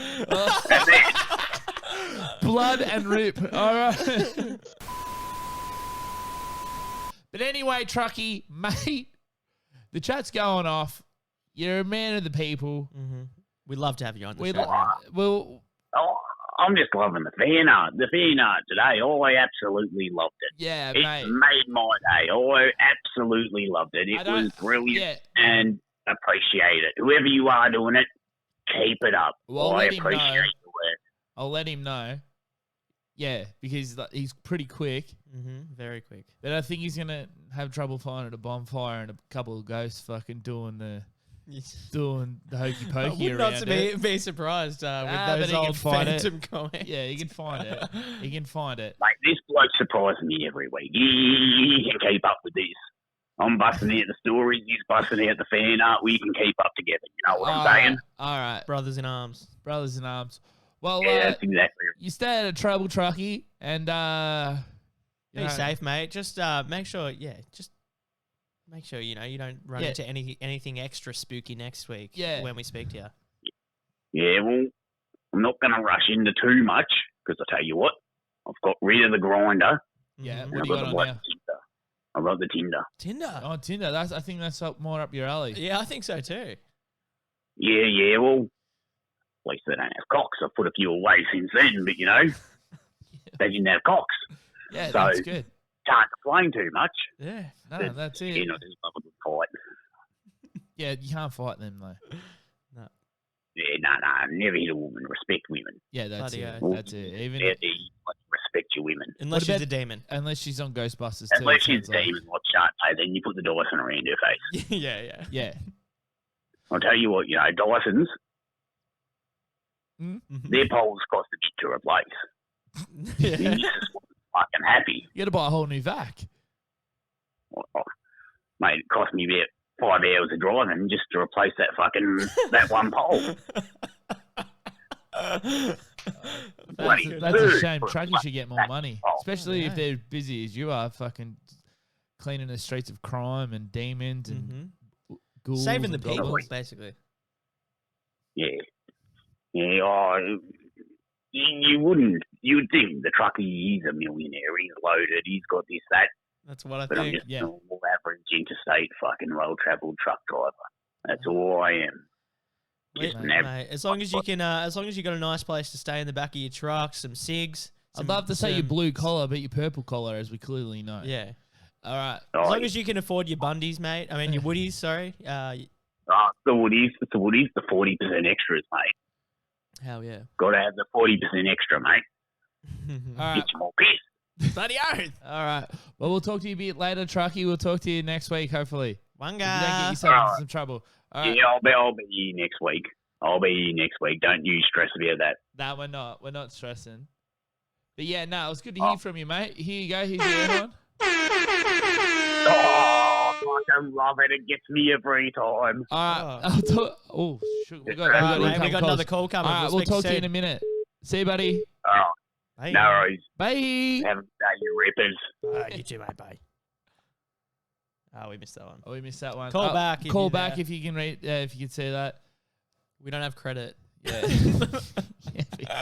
We're spending too much on fucking Jamster.com. Yeah. Spencer's like, I want the enlarged photo of the crazy frog with his chode out. I need that. Yeah. I need that. And guess what? We got it. We got it. We got it. But yeah. Oh yes! Oh dude. This is great. Hitler donated $1 Australian. Hello, the couch coward. Why do you laugh at me, Jesse Poo? I did not see that coming.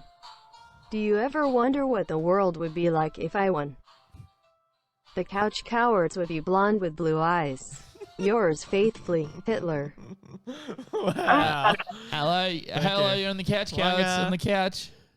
Hi, it's Salty Cinny. Hey, how you What's going? up? What's up? What's up? I don't have.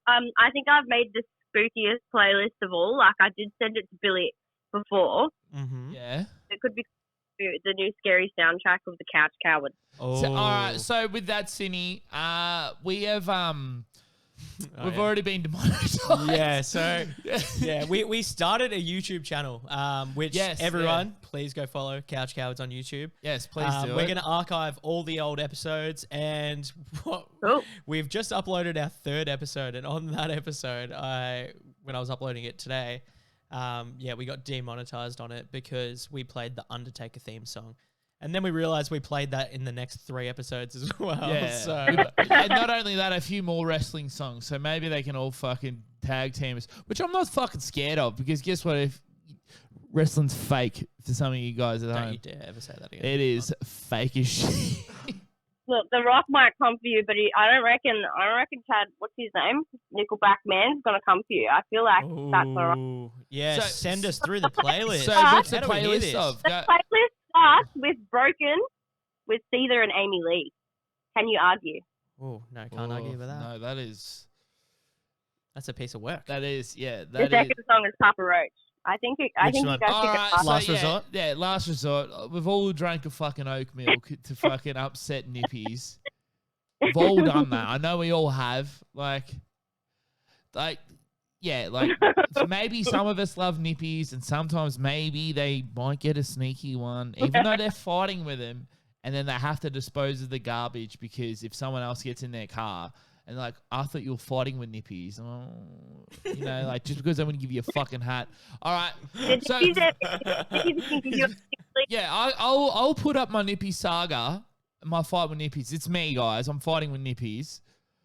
Like, I'll put. He's been holding on to that for years. I've been holding on to it, and you've just, you know, pissed absolute petrol on the fire. But you know what? While we're on it, let's talk about sponsorships, right? All right, Sydney, you're there.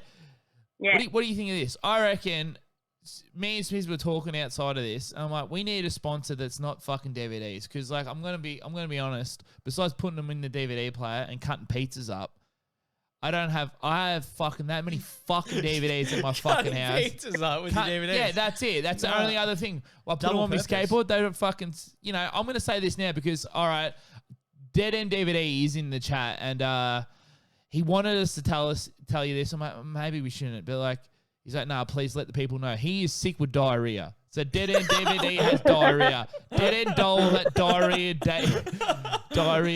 He has fucking diarrhea and he couldn't fucking make it because he's too, he reckons the toilet doesn't flush good enough here or whatever. And I've smelled air diarrhea from that boy. So, it's like it'll seep through the walls, like paint will thin off the fucking walls. Dead end diarrhea couldn't make it today because he's sick. And I'm sorry. I didn't mean... Anyway, while we're at it, because, fuck, after what I just said there, he might fucking not sponsor us anymore. But, like, so me and Smith were talking, and he was like, dude, I'm really going to do this. Me, personally, no. I have to film some videos soon. But Smith is, until we get sponsored by Manscaped, Smith is not going to shave his pubes.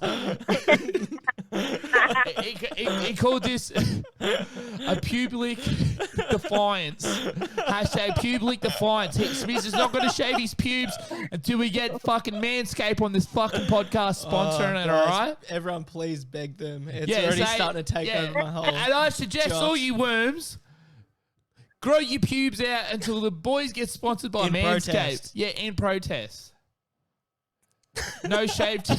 Someone just ripped around the corner. A doll's not even here. He's already having diarrhea. But yes, no. He's got one of those cups on the wall and he farted into Sinead, it. do you think, Cindy, do you think you cannot shave until we get sponsored by fucking Manscaped? Will you do Mate, it? I'll not shave. I won't shave my armpits. All right. Do So you want me to post armpit Hell yeah. updates? I trust you. every I week? trust you won't do that. Join the army. The Wonder Army.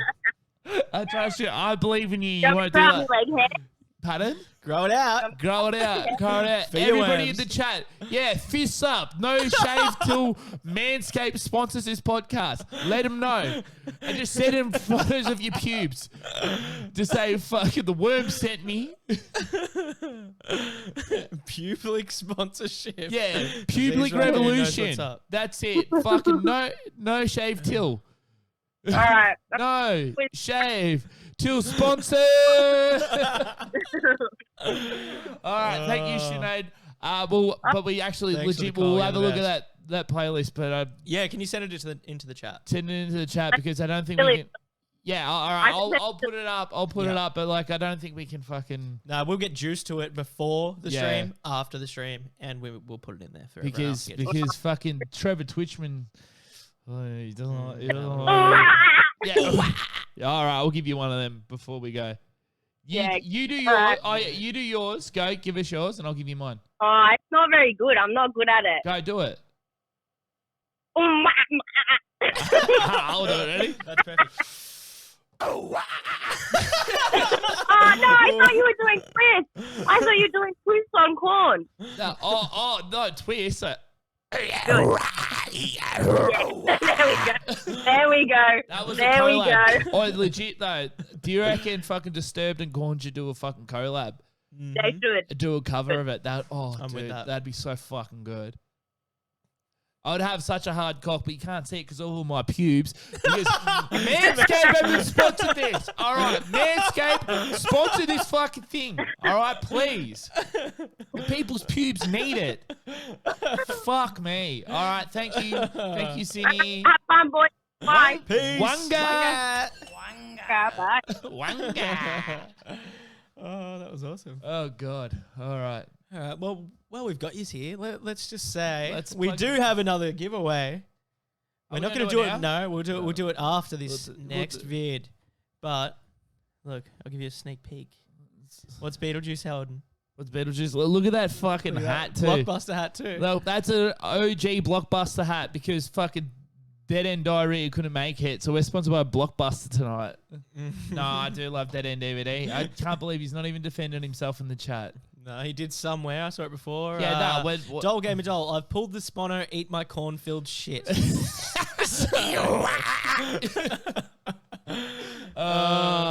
but seriously, if you want to come see Dead End DVD, come to Supernova at what date, Smith? Oh, May you are 20th. not a It's May 20th. It's around there. It's around that. I don't know exactly if it's that date, but it's around that date. And guess what? Your cowards are going to be there. We're going to be there. With a bunch of stickers. We're going to have stacks. Smith will have pubes above the belt buckle. Yeah. Please bring scissors. Please scissors and let Manscaped know. No shave till. Wanga. All right. No, we're talking about the DVD. Tell them about the DVD. Yeah. So, all right. It's my favorite movie of all time. I've got the original poster that was in the cinemas. You know, I got my little Beetlejuice boy back here. Or Beetle Bonnet. Shamon! Beetlejuice! On Blu-ray. Oh, and you know it's the 20th anniversary edition. So there's a couple episodes of the cartoon there, which, I mean, not the best, but it is what it is. The movie, that's what counts.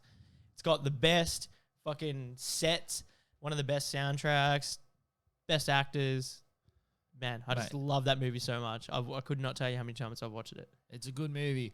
So, Beetle Pubes. Yeah, Beetle Blue Pubes. Impala, hell yeah. But no, it's a classic. So what we're going to do is maybe you guys can practice throughout. We're going to play the rest of this video. But I think what we'll do is maybe if we can get a few calls in, we're going to do who can do the best DMX bark. Or, hell yeah. I think that's the way we do it. Yeah, LV. Niggas wanna fight me, fight these tears. And then you can fight these tears afterwards when we cry when you hear of your laughter and just being in the dog sadness. pound. All right. Oh, all right. So, all right. But yeah, we want your best DMX bark once the phone is actually on again because we're going to turn it off. And, yeah, so we're going to play the rest of... We had to have a little bit of a palate cleanser because that was fun. It's only going to get more brutal. It does. You know what? It starts off positive and then and definitely it gets really brutes. Like the question wasn't, when we asked the question, I thought, no, we'll be right. But then it was that brutal of what this guy said to him. It just has to be said. So, but don't ban us, Twitchman, please. Yeah, don't ban. Twitch is going to ban us tonight with a night. But Trevor Twitchman, text me before you do anything rash. And after that, we'll come back and then we have the actual tour of the art. What's that thing in the city? NGB, whatever. NGB, yeah. NGB has fucking nothing on what we've got at sort of here. Mate, original pogos. Fucking, skulls. Everything, everything you could ever want. Baby skull. Baby skull. Yeah. Yeah. Not just a human skull, baby skulls. Live baby skulls. This is the most demented and twisted episode we've ever had. And we'll see you at the end of this. Don't shave your pubes. So with all the guys you've met and all this, what's the kindest gesture or item that you've received, the most thoughtful one? I had a guy who just got stimulus money, and I very accidentally told him, "Oh, I'm trying to figure out I'm going to pay for this." He offered to send me a bunch of money. I said, "No, don't." And I even told him, I said, "Look, I knew that's what you were going to think. I was talking kind of out loud to you. You don't. I'm fine, man. I do not need. I'm sorry. I'm no." But he was going to try to send me this stimulus money. He was going to. I mean, so it was like it really. What a nice, a nice guy. There was one time in life I was extremely depressed, like suicidal depressed, and I just stopped kind of writing to everybody. And two inmates sent me these big packages just full of artwork, trying to cheer me up. I mean, because I wasn't writing, I wasn't answering the phone as much, and these two guys just sent me big packages of stuff, just trying to cheer me up. Whereas everybody else, people who I considered friends, in prison, just, oh, he's not writing, so we're not going to write. These guys went out of their way to really try to cheer me up, which made me feel really good.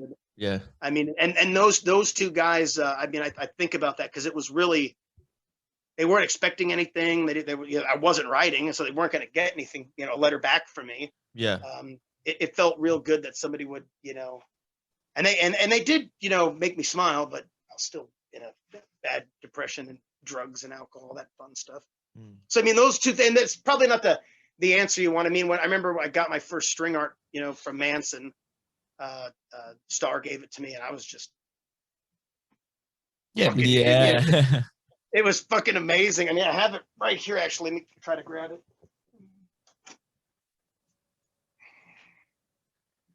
Oh, that's awesome. Oh, wow. I just noticed what was on top. But, whoa. That's UV protected non-glare glass. So okay, cool. I mean, I've been redoing all my shadow box frames with the museum glass, which has a sharper reflection, but you can just see it better. Like, I mean, I've just been like, I just redid that bottom frame. I bought a new frame, but they don't have it in stock. So they have to wait till they can order and put together the frame. But I bought the museum glass, and it looks, I mean, it's flawless, man. You can just when the light catches it right, the reflections real sharp. Whereas this one, the reflections are fuzzy. Yeah. And that's what I've framed all of my art with. So is that is that like is that a scorpion, or is it one of the things from Alien? This is a spider. Oh no, I mean the one behind you. Sorry. I keep looking at the one behind you. It looks like a face hugger. Yeah. That's yes, it does. And that one up there is a doll, and you can't see it, but there's another doll over here, and there's another big. There's a doll there, and there's a spider there. That's good. I don't know if you can see him. Yeah, we can see him. Yeah. Okay. Are there any are there any messed up stories that you could share that maybe a prisoner has told you? You don't have to really go into the name if you don't want to, but messed up. Anything, maybe shocking, or even just about their case. Well, Manson, I remember he was when we worked the book Charles Manson Now was being written by Marlon Marinick. He talked about how the officers had him raped. They set up this, these four, black inmates to. I just couldn't imagine having to deal with that, and how just. Because I've never been raped, but I can imagine it's not fun. Yeah. And he's a small dude, isn't he? Yeah, he's not as small as people think. All right. I mean, he's maybe I think he's 5'6" or. Okay. It's like 5 bobblehead tie or something. I can't remember. He's not. I mean, there's the rumor, whatever that rumor is of him like being 5'2" or something. He's not. He's a bit taller. I mean, he's a bit taller. I'm trying to think. Messed up. All right, here's a good one. So Tommy Lynn Sells murdered a family in Illinois. The 3-year-old's dead. The pregnant woman's raped. Baby, she was 8.5 months pregnant. She went into labor, kills the baby. Oh. The husband is found down the road somewhere with his dick cut off, shot up, and holy fuck. So I wanted to know, how does a person wake up in the and then murder a whole family? So I said to him, look, I really want to know how that day starts. Take me through that day.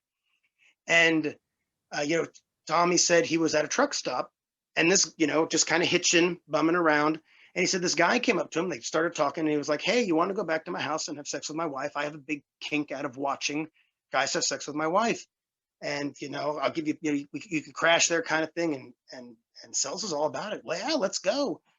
They get back to the house. The wife isn't about it. She's big, pregnant, So they go into the garage, start smoking some pot, partying a bit. The wife comes out and said, "You and your new friend need to leave." Oh, so they get in the car and they drive off. Well, Sells, hopping around, falls asleep in this guy's car. He wakes up with this dude rubbing on his legs. So apparently there was more to watching than, and Sells decides, "Oh, let's go someplace private and secluded." And once they get out there, out comes the gun and says, "Look, you're going to jack off for me." And he shoots him, goes up to him and cuts off his dick. And now he's got to go back and kill the wife because she can ID him. And he knew she could. So now that he's committed the murder, he has to kill the adult witness. He goes back and he told me, "Man, finding that house was, I didn't know I was going to have to go back." He gets to the house, and he said when he walked in the door, he, "You're fixing to fuck me now." Grabbed her, dragged her in the back bedroom, and raped her. And she went into labor. And he watched her give birth. And when the baby came out, killed the baby and killed her. I made him tell me the story twice, and that was the only part that differed, was he killed the baby, then killed her, then the baby. There was a knife and a bat that he used. The bat was for the baby, and he hit her with the bat and then cut her throat. He then went into the room where the 3-year-old was, killed the 3-year-old, made some food, and then left. And he said to me, he goes, "Look, I'm not expecting you to understand this because you weren't there. You were not in the situation. I'm not saying that what I did was right, but it's she could ID me, and I had to protect myself. Don't ever make me choose between me and you because you'll lose every time." Oh, wow. And it made sense to me. Not that of course, I don't think it was okay, but I understand now how a person will do that during the course of a day, because when you just hear about what happened, it doesn't make sense. Yeah. And I remember when I wanted him to tell me, I was, asking what was said. And I remember him saying, "Why do you want to know?" And I'm like, "Why does it matter?" And he's like, and he just went right back into telling this, because I really was asking as many questions as I could, because it seemed so, how does that happen? He said, "What was I supposed to do? Leave him there? Leave a newborn with a 3-year-old? I wasn't going to go down the street and call 911. That's how people get busted. I made a decision. They could grow up and come and want to kill me. If I did, I needed to, in that moment."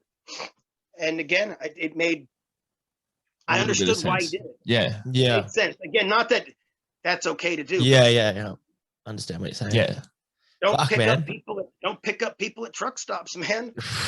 That is guy, wild. I will not be doing that. Bargain, got a little more than he bargained for, man. And it could have been Aileen Warno. Guy was driving by, she's getting rained on. She picks him up.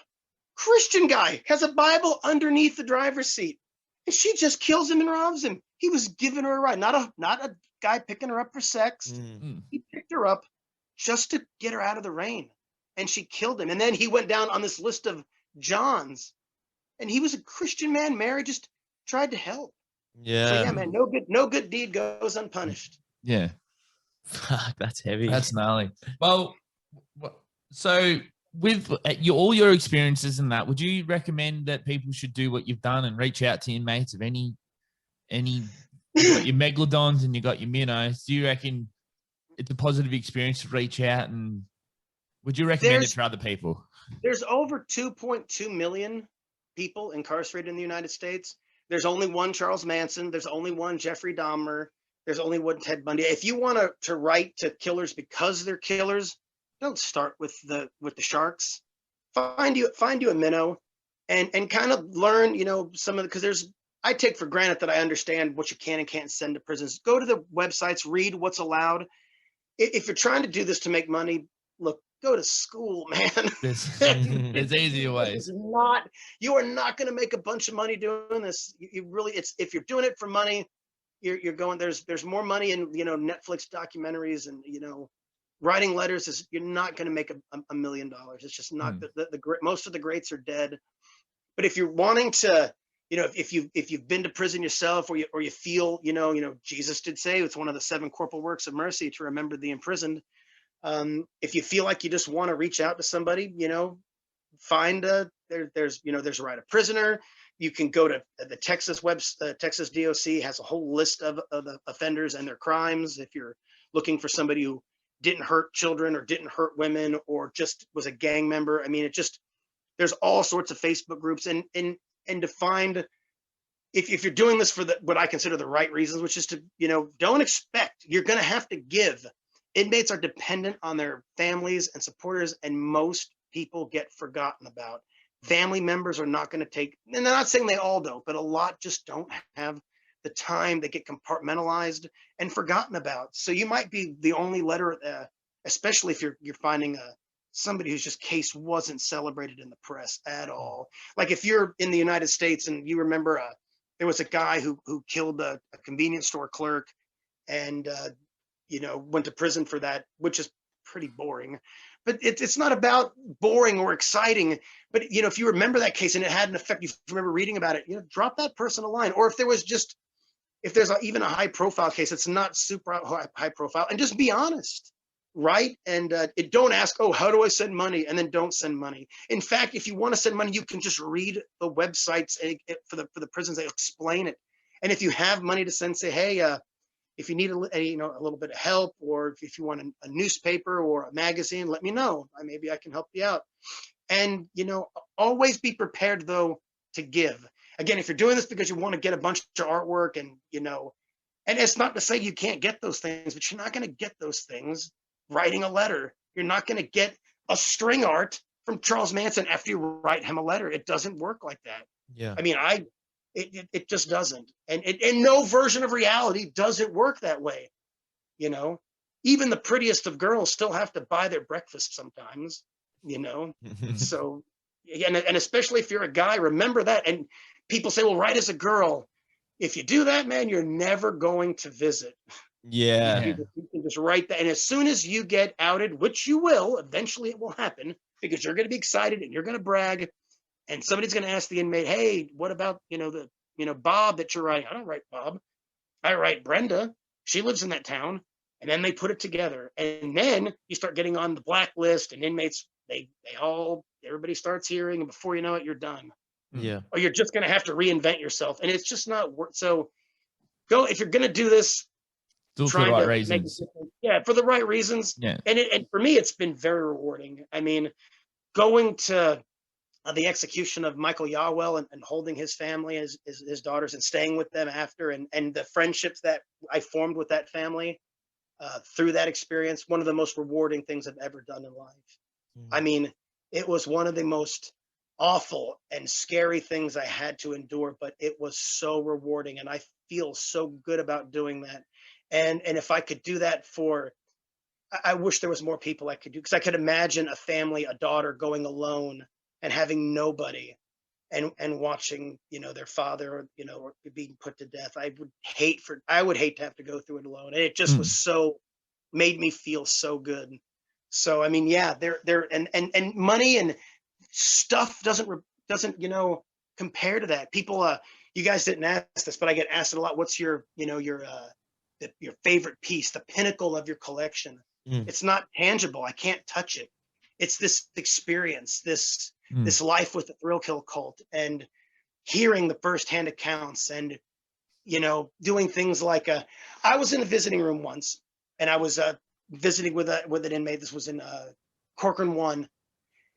And there was a woman there who spoke only Spanish. Her son was who was an adult, he was my age. This woman who's old enough to be my mother, probably a little bit older, was trying to work the vending machines. Inmates can't go up to the vending machine or handle money. She could not figure it out. And I was sitting there with my visitor, and I said, hey, man, let me go help this family real quick. And I went up and I said, hey, how's it going? My name's, can I help? And he's like, oh, please, he said, it's my mom's birthday. She comes up to see me. I said, happy birthday. So I bought a cheesecake, and they said, oh, that's yours. I said, no, happy birthday. And, no. They kept trying to buy me. I said, buy me nothing, man. Give me it, please.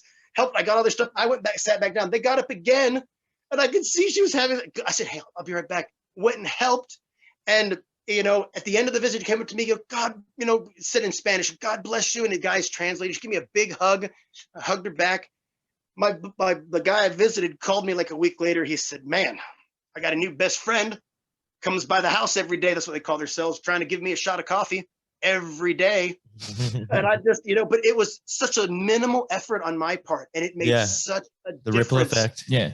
It helped that. Well, not even it's nice my buddy gets the coffee, but that woman, they were struggling. It just such a small, I lost some time with but it felt so good to do that. And that, well, I'd rather have my string art, but I don't have to give up my string art to be kind and to help. Yeah. I mean, I've been in visit, and you're not supposed to do this, but where the families, I can tell they don't have any money. And I'll say, hey, when was the last time and because of people being pressured and being forced to give gifts or, being extorted, and these rules are in place for a reason, but I'd say, hey, when was the last time, I'll go by where the inmate is. When was the last time you had some grapes? Oh, I was on the street. So I'll buy the grapes and just put them on their tray. And I'm like, don't worry about it. They're $9.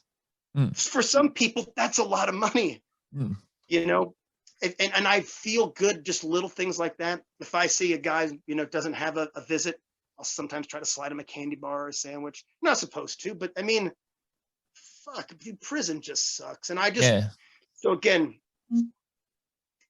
damn it, my Facebook is not shut off, man. There we go. All good. We've had you for way longer than I think we were supposed to. Could you just show us your bobbleheads? Because you do sell, for the people watching. I didn't even sell bobbleheads, and we got to open the package. It's mail day, ding ding. I'll give you a sound effect for mail day. We'll go with my book report.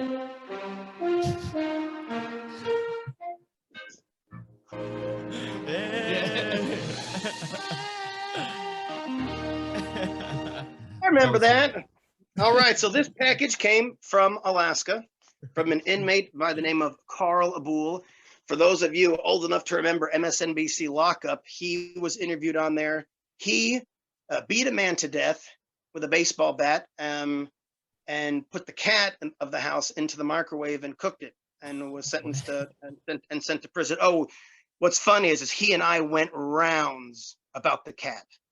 And you people like, you forgot about the person he killed. Yeah, that's fine and dandy, but the cat, Anyway, when he got sent to prison, they put a guy in his cell who killed his mother, and the guy, that's all he would talk about was hurting women and hurting, his mom, and he couldn't take it, and he killed that guy. So he was the first inmate in Alaskan history to kill another inmate. So they put him in the hole for a long time. I've been friends with Carl for years, and he just sent me this package, and I have not opened it, so I don't know what it's. Let's see here. Oh yeah. Yeah, I've actually never heard of him. There you go.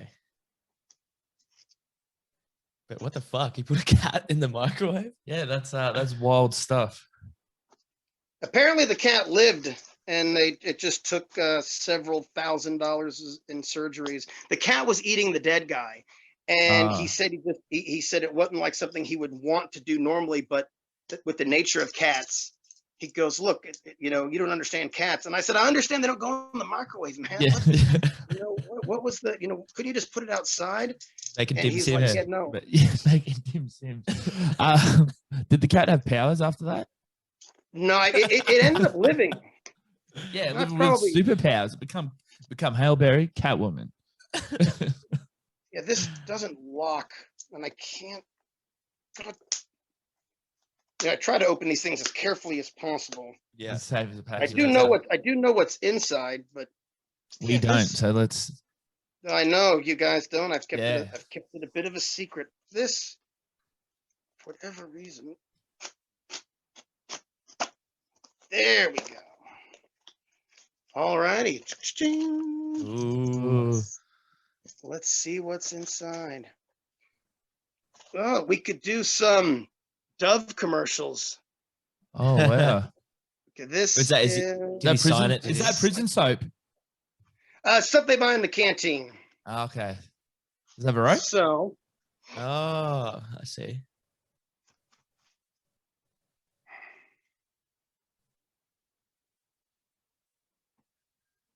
Oh, he's No Oh, that is way. gnarly.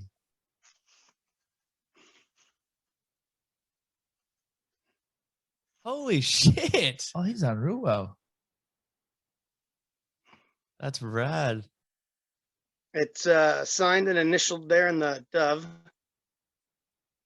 And yeah, his soap carvings are absolutely amazing. Wow. His woodwork. If you want, I can. There's more. Should we Yeah, look at Let's them all? continue. Let's continue. let's I do thought it it. was just All a bar right. of soap. We've got. Let me just start yanking these out here.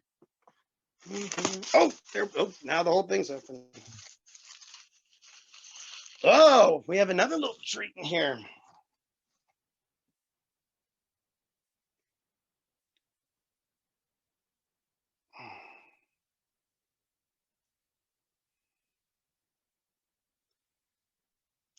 This is an old shirt.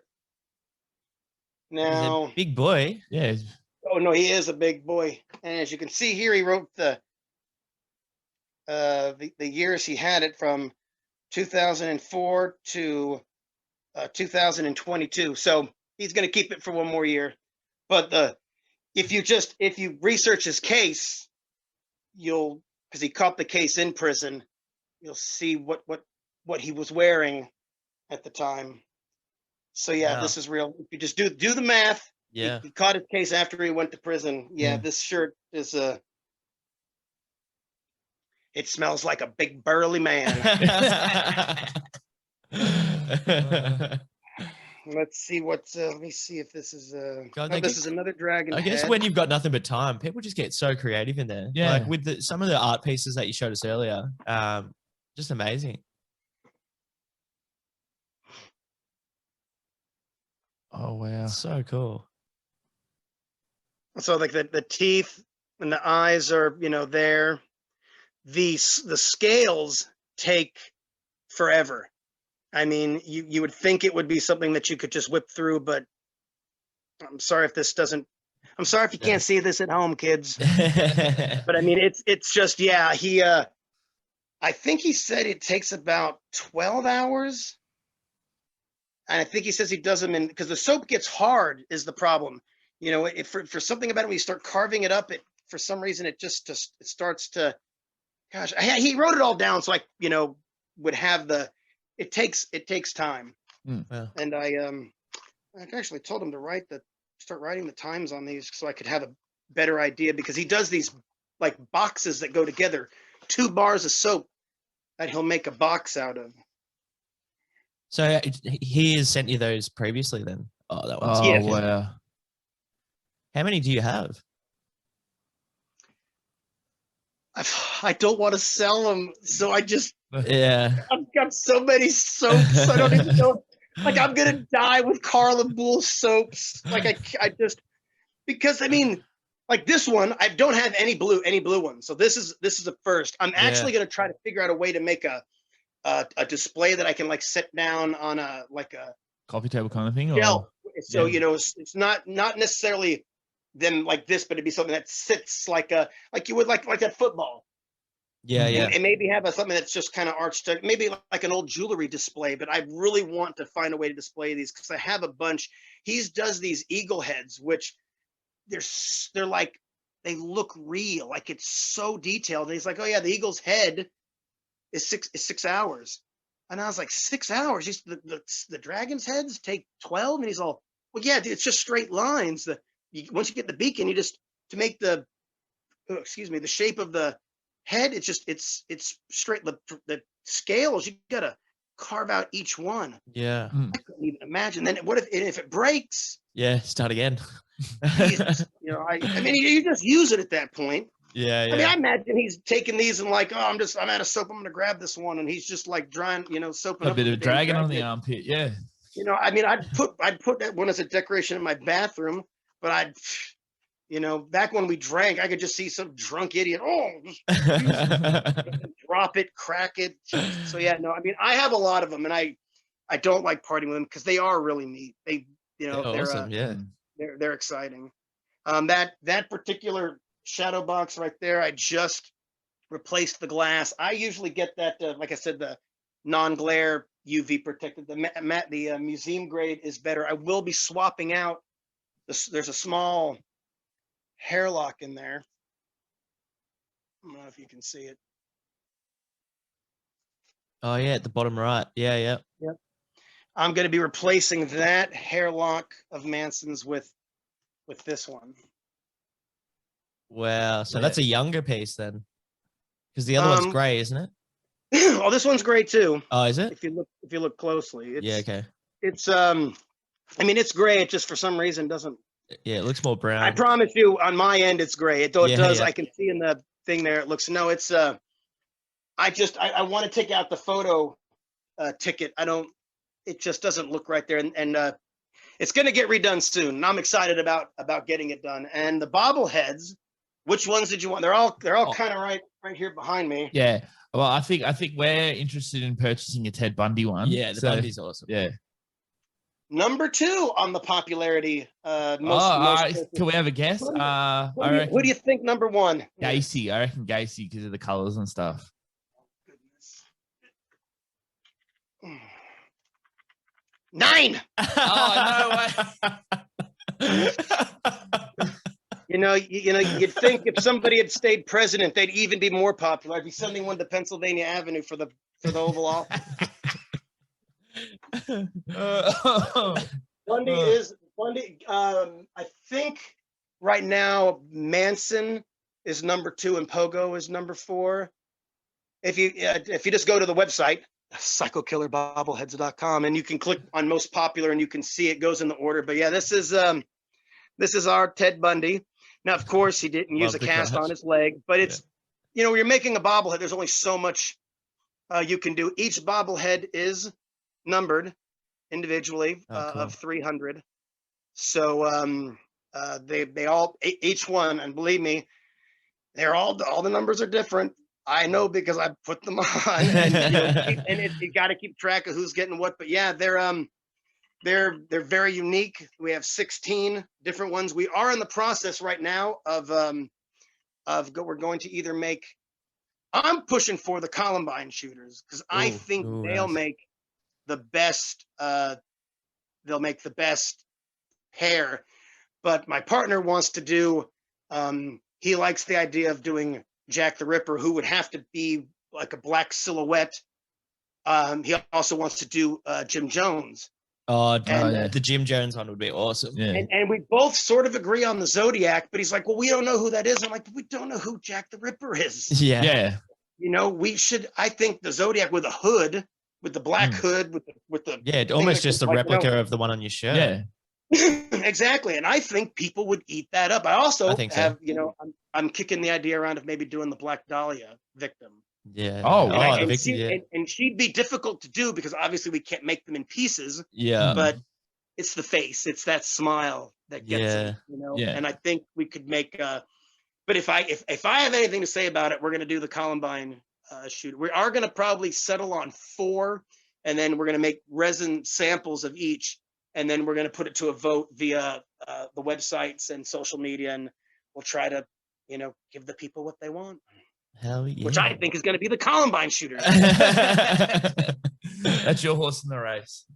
That's it. That's who I'm backing, man. Yeah. So, and again, it's not that I think it's okay. It's obviously, it's not cool what Ted Bundy did. It's not cool what Manson's friends went and did. And people seem to we joke about it. I mean, and I talk about things and say things. And sometimes it might sound like I'm forgetting that there's, I'm not trying to make light of it, but like it or not, there are people who are interested in this and are just a little bit, not that I'm that way.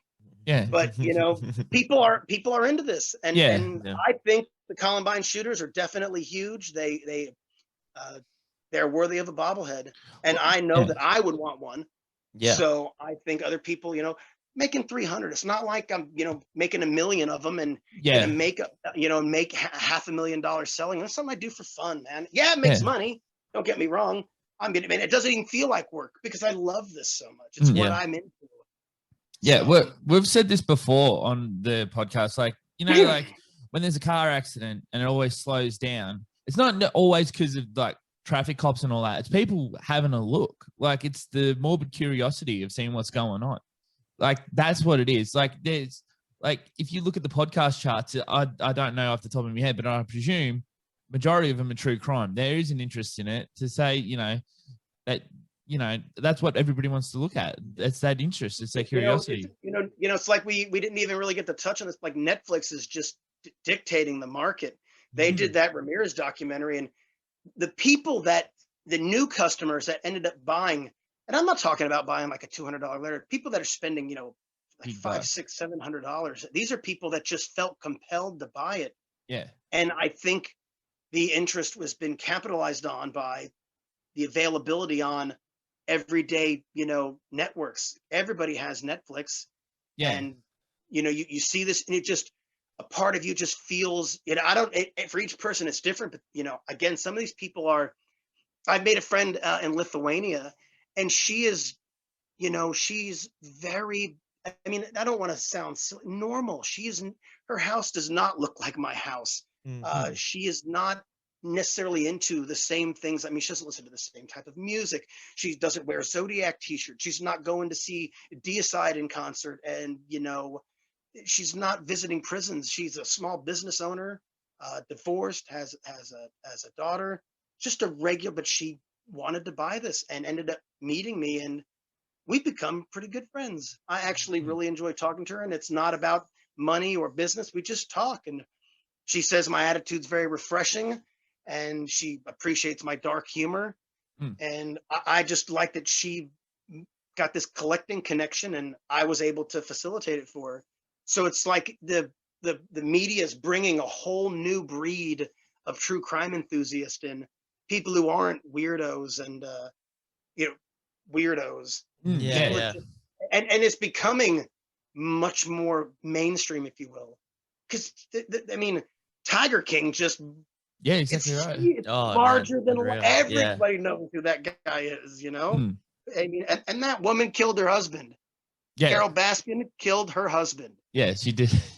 And then she's got this cuck of a man hanging around with her now.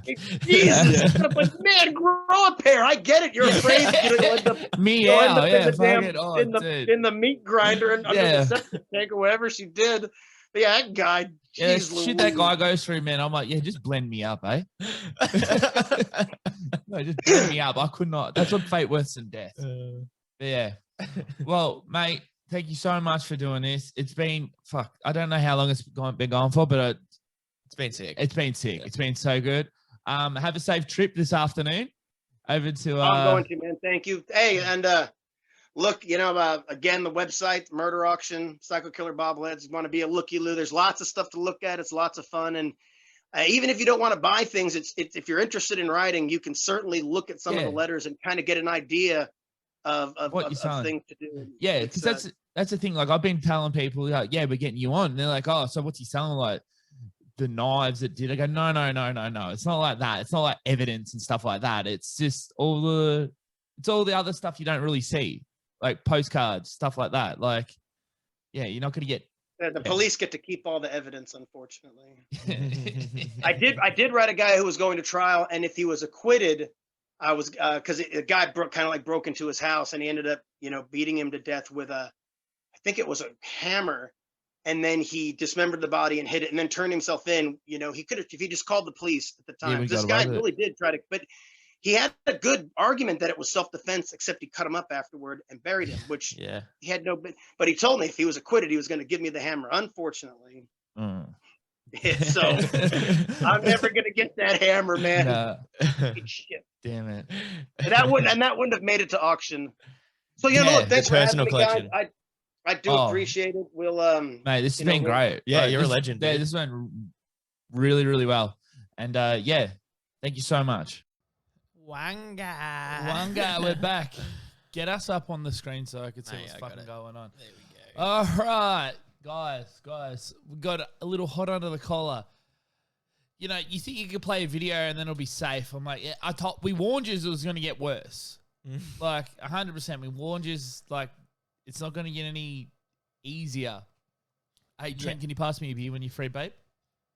The baby beating thing is Thank you, Trent. really fucked up. It's Really fucked up. Yeah. But I mean, fuck. I'm glad to hear it. yeah. I'm not saying it's a good thing, but I definitely find it interesting, like the mindset of a killer, and I guess how he That's thinks. what we're here for. And like he explained it earlier, like hearing, documentaries or whatever, like their point of view is never going to be the same as hearing it from the horse's mouth. And so it's a pretty cool thing to actually, I find it interesting, like being able to actually, like, I wouldn't mind actually going and visiting someone like that. Maybe that's what we can work on.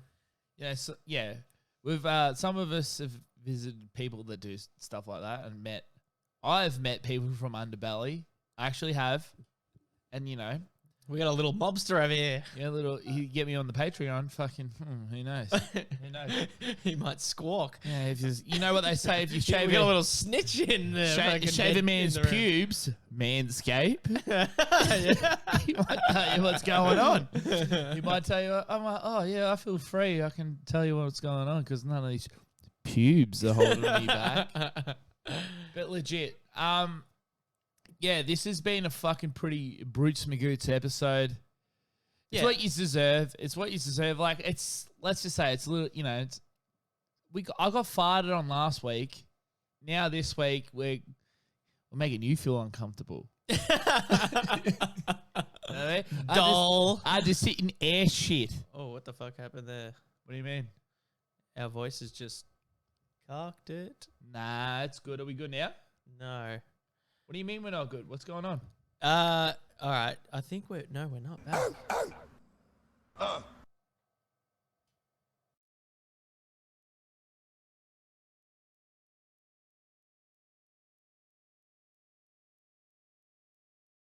It wouldn't be a word. Fuck just happened. It wouldn't be a stream without a fuck up. Hey, speaking of fuck ups on the YouTube, all the fuck ups are edited out. Yes, we have edited all the fuck ups out. We're a bit of a one take Jake when it comes to fuck ups on YouTube, eh? Yes. Even like just say, in interviews, if you ever wanted to actually hear what people are saying. Without a couple of wungars getting thrown on it. Without the wungars getting thrown in. Couple of goblins saying, where's me gold?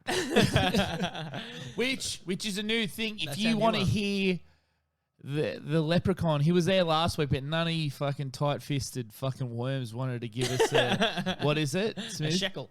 No, how do you trigger the thing? Oh, you donate bits. Yeah, you're keeping all your bits to yourselves, you little leprechauns. Yeah, there's like donate a bit right now. You'll hear it. There's a little thing at the That's top. 60 I don't cents know, for but us. if you get bits and then I donate bits. I think it's like 100 bits is like 10 cents. Dole's trying to threaten us with some farts. Dole, I handled the fart pretty well. I think it's the Smiz boys that can't handle a bit of fucking air caca. Well, I've got a weak stomach, all right? Yeah. But that is actually one of our highlights, I think. Everyone seemed to love it. I got so many messages about the cake and the fart. Yeah. So there's a thing called like trash streams where it's just like people have actually died doing trash streams, and I'm like, that's not what I want to do. That's what I want to do. Smiz was like, oh yeah, but like that guy beat his missus and threw her outside and she died. A lot of subs. I'm like, hey. I don't remember saying that, but he did say that. Okay, He did say that. I was like, oh well, Is that me gold? Hey, is that me gold? Is that me gold? But yeah, just whatever that is, just donate it a lot. No pressure. No pressure. Oh, well, it doesn't cost anything. Just do it. Like you're already getting your worm hours in by fucking just watching us fucking talk to. Legit though, like talking to this guy, I went in thinking that like, oh, he's gonna say some stuff that I'm not gonna agree with, but like he's actually like great. Like it was just like, because like all the interviews I've seen, it was like people like just going, You know what you're doing. Why do you idolize serial killers and shit like that? It's the same shit. Like, I think I said it in the interview. I don't know if it's there. But it's like, if you see a car accident, that's why people slow down. Because it's like morbid curiosity. The biggest podcasts at the moment are just talking about murders and stuff like that. I spoke to a dude the other day at work, and he was saying that he was looking up, it was like one of the top lists, and it was like, just say top 50, and there was like 40 of them were like true crime. So, but I mean, it's definitely like it. The thing is with that, like, we muck around with like sponsorship and all that, but like, it's never going to get to the point where like, yeah, so he brutally raped and murdered this person. Speaking of person, my personal fucking comfort is having, having my own website, Squarespace. How do you go? No, we're not going to do shit like that because it's fucking disgusting and gross. Like, like tagging it in that shit. Yeah. But, you know, Little little pieces of bit of shit. schmeckle. Is that fucking me gold? Oh, Couch Goes Biggest Pig gives a bit of gold. It's a me gold. Dankeschön. Thank So you. we were talking the other day, right? Like, I honestly can't live with people that are, there's like the worm tier. There's worm, epic worm, and then god tier worm. Sorry, I went the wrong way. And like, I'd love if you become god tier worms, but don't do it now because we got nothing. Yeah. Like, No, there's going to be a reward We're system. working. Yeah, we're we're trying to working think, on it. like, what would you want if you like, all right, I'm going to fucking get out the gold and give us god tier worm status. What would you just want? Yeah. Like, If you have any suggestions, throw them out there. We are definitely coming up with content. So we're, Billy is, I kind of do a lot of the, like the emails, stuff the like email that. thing. This guy is the man behind all the funny videos. All the and videos. shit, all, Like, all that shit. So with the trailer of this week's one with the photos, I sent out two. Right, I got two ideas. I think one would be, it's still like, so if you've seen it with the pictures of you video, that song is off a TAC ad and it just plays photos of people that have died in car accidents. And that was still pretty like on the edge. But then the next one took a whole different turn. And it, you know, and like, I don't think we wanted to post that. One, because fucking YouTube and Twitch are like, you can't play any music. Bit how you going. Yeah, no. Don't play any music because you have to pay for it. And like, I'm not paying for them stinky songs. And like, we can make our own songs, but it's not funny because you don't know the songs. But Is that me gold? oh, dude, Disease Raccoon, thank you so much. Thank you. Fucking little schmeckle. I don't know what we get. It's pretty funny. That emoji's pretty, Yeah. it's pretty funny. But yeah, like, if you want to subscribe to that, like, I recommend don't do it now. Like, I know Save it's it like, for later. Save it for later. Once we actually have fucking content to give you that is worth that. Like, Yeah. the emojis and like, what are they called in the chat? Little worm heads. Bits. Oh, you mean the little emotes? Yeah, Yeah. That's so, not worth the price of admission. Yeah. Like, at god tier worm. Like, No, I you get Yeah. pretty much the same thing whether you're paying the first tier, third, Do your second or hours. third. So yeah, get it up. if you were to just say subscribe to the first one and then the second one, like second month, you get the first one you get Billy's little emote, second one you get mine. But yeah. I mean, Yeah, that's a it's good the move on same my shit. behalf because you get it for fucking first month. So we've just seen fucking Billy's rude head fucking get up in there and fucking, Smith is starting to regret. Look at that. That's a face of regret. Because he thinks he should have been on it first. That's it. No, Don't put Billy in the back seat. Put him up front. No. I've actually got a good thing going. Actually, I'm a little side hustler. So if you the first subscribers, they get like the first little badge next to the thing. But look at Wu Impala's name in the chat.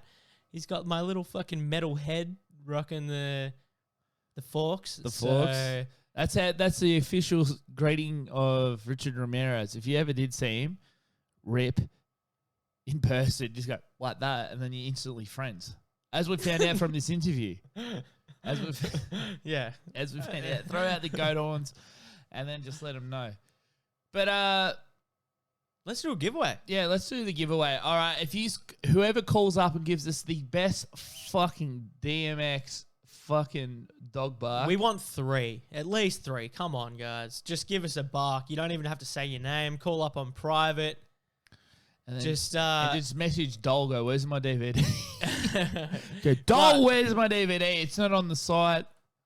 No, this isn't on the site because this is elite tier shit right here. That's it. You don't get that there. Look at the Couch Cower's biggest fan. They've already nailed it. What did they say? They've got your little head and then an ogre. Yeah, that's it. So we're going to actually release some merch, right? So there's going to be 2 T-shirt tiers. It's like, I'm a Billy. And it's just like, oh, that's the kind of attitude I've got. And then you're like, I'm a Billy's mate. I'm a silly Billy. All right, legit. Get fucked. We did talk about that, but it was you know, bit of trucky talk. It was fucking. It wasn't safe for air. Yeah. But yeah. But yeah, No, we would love I to. pulled out the Dyson when he tried to bring that Yeah, up. he sucked me straight up. Thank you. Look at all these fuking Billy Pulled off his wormheads. little pointy hat that he usually wears. Yeah, I'll wear it. Off stream, like, I don't know, he's known for it. Yeah, no, that's me. Yeah. Mate, I only see one race, and that's a human race, guys. So fucking one love. All right, well, phone lines are open, guys. Phone lines are Who open, wants please. Beetlejuice? Who wants a DVD? It's one of the fucking best movies. I might get Beetlebug up front.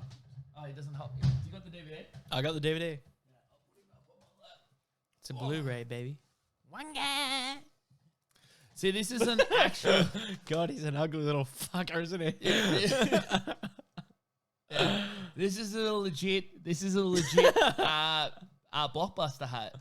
Oh, Yeah, mate, look at this comment. Doll Gamer Doll, Fart Boy, and I'm with Fart Boy shirts. I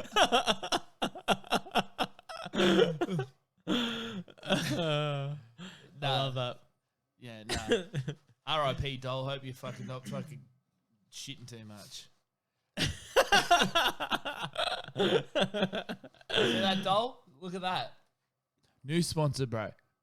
Yeah. Legit, call up, give us your dog barks. If Come you want on, this. just call on private. Yeah. It's not like we put the number up anyway. I know. I Yeah. know. Don't feel pressured, but Oh, here we go. You're in the What dog guy? pound. Can you give us another one?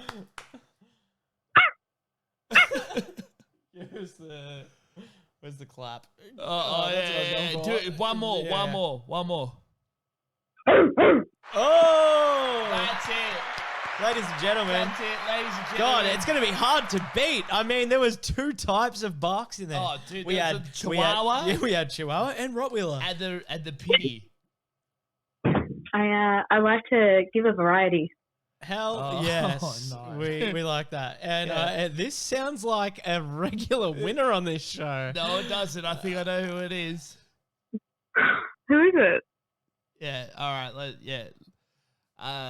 If you're gonna pick an emoji, if you had the beard emojis, like if you had the Smiths or the Bulldog, who would you pick? Oh, wait, if I had a choice, Yeah. I don't know. The Chihuahua? There's no Chihuahua. Fuck you, Bill. Yeah, Fuck you, Bill. I think it's still up for grabs. I know this is like. Give us one more dog bark and then we might decide. Oh. Yeah, I think we'll let it run for another maybe 5 minutes. Another 5 minutes. But because then we got you're in first place. You're in first place, whoever you are. Don't put yourself down. Do you have a name? I'll just say Mystery Man for now. Pitbull. Yeah, pity. Yeah, Pitbull, Mr. Worldwide. Mr. Worldwide. Thank you. Thank you for tuning in, Mr. Mr. Worldwide. Worldwide. It's yours otherwise. That all was right? amazing. Message Dead End DVD with your fucking thing, and then we'll decide at the end what your actual name is. All right, too easy. Catch you on the flip side, boys. Peace out. See ya. Bye. Bye. Oh, that was great. That was really Yeah, good. I don't know who that was. I have no clue. I thought it was someone. Yeah, you but thought it was someone. I think but I'm wrong. I have no Because they clue were who that- commenting during it. So Yeah, nah, I have no clue who that was. Hmm. And it's not like I could drop that off in Oh. person. I thought it was Twitchman himself. Jerk nuts. Here we go. Couch on the couch. Well, I got one for you. I'm just like, we got a few calls now. Give us another one, dog. Not bad, not bad. Not bad. One more. Yeah, pretty good. Pretty good. That's pretty We like good. that one. That's pretty good. That's Give me pretty good. one. Thank you. One more, and then Thank you very much.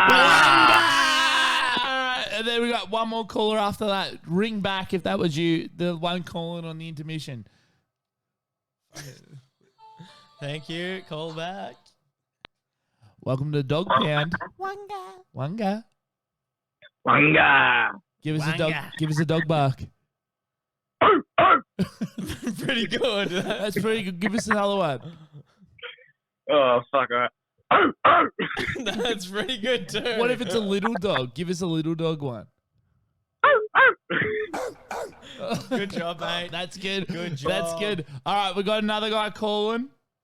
All right, later, bro. Peace, Later. mate. All right, call back the other guy Yep. or we're missing lady. Call him back. We have three. We have three contenders. Both. This will be the Should we fourth. get, yeah. Yeah. But maybe we'll have a vote in the chat. Who Yeah. What dog did who's you got like the best? What dog's barks bigger than their bite? Let's go. I'm not picking sides, but number one with the Chihuahua and then the pit bull, that was pretty intense. That was pretty good. It had me scared when they pulled out the pit bull. Yeah, that dog's definitely not a bitch. Someone just called and we missed it. Give Call us it a call again. back. Call it again. It's the best out of three. Third is winning. Ooh. Oh, I like Oh, that we got guy. a couple on the last one. Yeah, I like the third one. This is the best competition I reckon we've had. No, this is I'm glad we keep having it. What are you looking for? Just to refresh your memories. Just to refresh your memories for the And big you know- dog up in the air. That only dogs cry. Niggas wanna fight me, fight these tears. Let's just know that I don't edit the sound bites.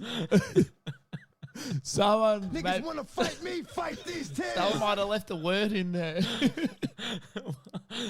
All right, I'll edit that. Wongas want to fight. Wongas want to fight. Come on, that guy that called up before or lady called up before, you're in the running. We Ooh. just missed you. We want to hear from you. I should have set a little timer. Yeah, we should have said a fucking dog. It's probably been like a couple minutes, so we'll Dog let it clock. run for a few Dog more. clock. Yeah. We'll let But it run. guys, Beetlejuice, the movie, it's fucking great. Look at the cover. Oh, here we go. Welcome to the Dog Pound. Oh, this is Fart Boy. Hi, Fart Boy. Fart Boy and Lava Girl. Yeah, Fart Boy and And Lava Shark Girl. Girl. Give us the fucking bark. Oh, that was fucking from the loins. Oh, give us another one. All right, Nice, all right, nice. Fart Boy. We love you, mate. That We was a got good another one. call. We got another call. We got the next call. Hello? Wanga. Yo. Yo, give What's us a that? bark. Oh! Rap, that was like an Uzi. Give us another one. Give us another one. Oh, wow. The levels. The levels. Oh. I'm liking this The guy. variants. The variants. One more. All right, I'm thinking of a capoodle. Give us a capoodle bark. Oh.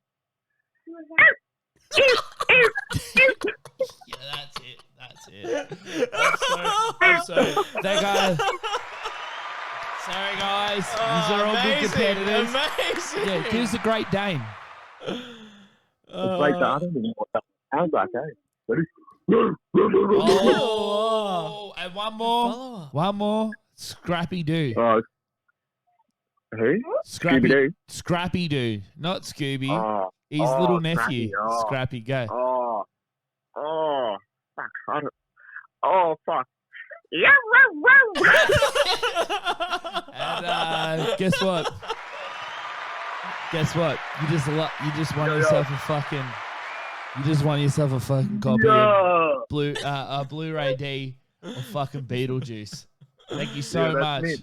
Thank you so much. That's so good. Thank you. Hit us up on Instagram. Send us your details, and we'll send it out to you, baby. Yeah, we'll get Dole to post it. And hey, we'll sign it. Yeah. We'll get Dole to post it. We'll get him to fart in the bag before Yeah, he does you it want too. it? Yeah, you want a Ziploc sweet. fart of the. Cheers for that, guys. Cheers, mate. We'll Love have ya. to slap a sticker of a highly flammable on it before we send it Yeah, out. But yeah. toxic. Oh, yeah. fuck, you One might more. have I think- a I just like one- Oh, church creeper. All right, give us one more. You might have a competitor here. I'm sorry, you're gonna have to do something a little bit better than that. That was pretty funny. We never get to talk to you. Oh, dude, there's so many dogs barking. Go, give us one I more. think we called it early. Right? All right, so I'm gonna have to. Give us a sec. Hello. Reggie?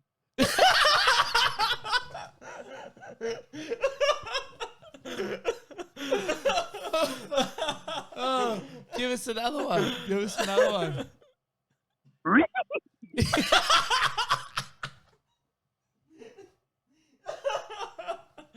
You know what? All right. Fuck it. Let's keep it Competition. going. I've got Yeah. a second DVD. I got a second Blu-ray we're giving away.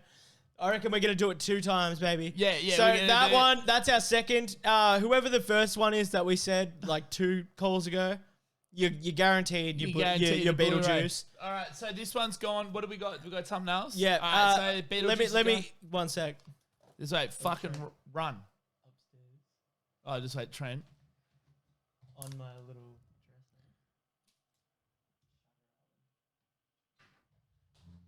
All right. That was a little bit behind the scenes. So the call 2 calls ago, messages say, "I'm your Beetle boy." Yeah. That is yours. And And we have another DVD for this guy. We might make you verify. We might make you do one of those little in the message. barks in the message. Yeah, in the message. Just so we know we're not getting robbed here. So who's this? So do your other one again. Wait, is someone still on the phone? No, you should have, man. I didn't hang up. No, they probably did. Oh, what the fuck? Yeah, someone's there. Oh, you shit. there? Yo. Give us one more Scooby. Yo, you there? That's Yo, right. you there? Hello? It says it's All right, on. get him to hang up, and then we'll Call get back him up. back. Yeah, because that one was a good one. Oh, shit.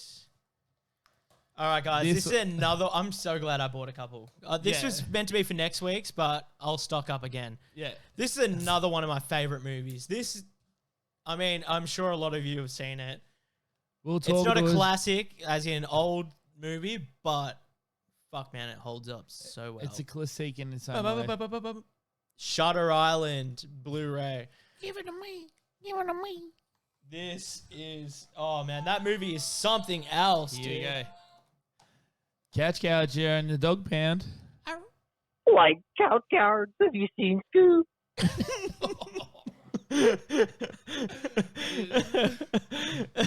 Like I'm looking for him, man. I've got an idea. Like who I this heard he is. called in, man. I can't find it. I feel like I smoked a cigar with this guy Yeah, last week. I feel like he's got a cool guy that smokes cigars. Like I feel like maybe a little monster or something. What about if you're like looking for Spider-Man and then like, you know, you want to take a photo of him? What would you say? Like, come on, man. Can I get your autograph? Well, all right. Well, if you were the, what's his name? It's not James Jameson. It's not the commissioner. No, what is he? It's The guy that runs this. the Daily Bugle. The Daily Bugle. What- that what takes would you photos say if you of were him? Spider-Man. If you were him, what would you say? Like I'd probably say like. I don't think it's him. I don't know. I do like I this don't know. guy. I do like this guy though. Yeah. All right. So, what if What if you're Owen Wilson and your big dog called Marmaduke was just fucking up? What would you say? Owen Wilson, Marmaduke, go. Are you saying in Owen Wilson's voice? Yeah, or yeah, the yeah, dog? yeah. Okay. Marmaduke, the dog. Wow. Give it to him. Wow. Wait, we're not ruling it out yet. We're letting them run for a bit. Well, what? Wow. Marmaduke. All right, competition's over. No, it's not. Let it run. All right, let it run. Stop calling him early. We'll get that more. was pretty funny. It was hilarious, but you can't just give it to the best. Like, all right, Marmaduke, you text in with Marmaduke, and then we'll talk to you. All right. I don't reckon anybody's gonna beat Marmaduke. we'll see. Who knows? All right. I don't want to call it early. We'll let him roll in. All right. Well, we'll give him one more while he's there. All right. Trick question. You're John Arbuckle talking to Garfield. He's eating all your lasagna. What do you say? Garfield, where's my fucking lasagna? Pretty good. Not bad. That's pretty good. Not Where's my bad. fucking lasagna? Not bad. That's pretty good. That's pretty good. All right. So when you text in, right, Marmaduke ate Garfield's lasagna. All right. And then we'll know it was you. All right. Well, we're not getting any other calls. Everybody. Well, there was another one on the line, wasn't there, before? And then No. That was like 4 calls ago. All right. We're going to give you one more. All right. You've been pretty good this whole time. Smith, you got any to do after do it? No, mate, you're all yours. You. All right. Yeah. All right. You're killing it. You're at the basketball. Right. You're one player down. Right. They said you don't. They go, oi, get that guy over there. He's one of my buds. Airbud. Airbud on the court. Airbud going for a dunk. Give it to us. Go.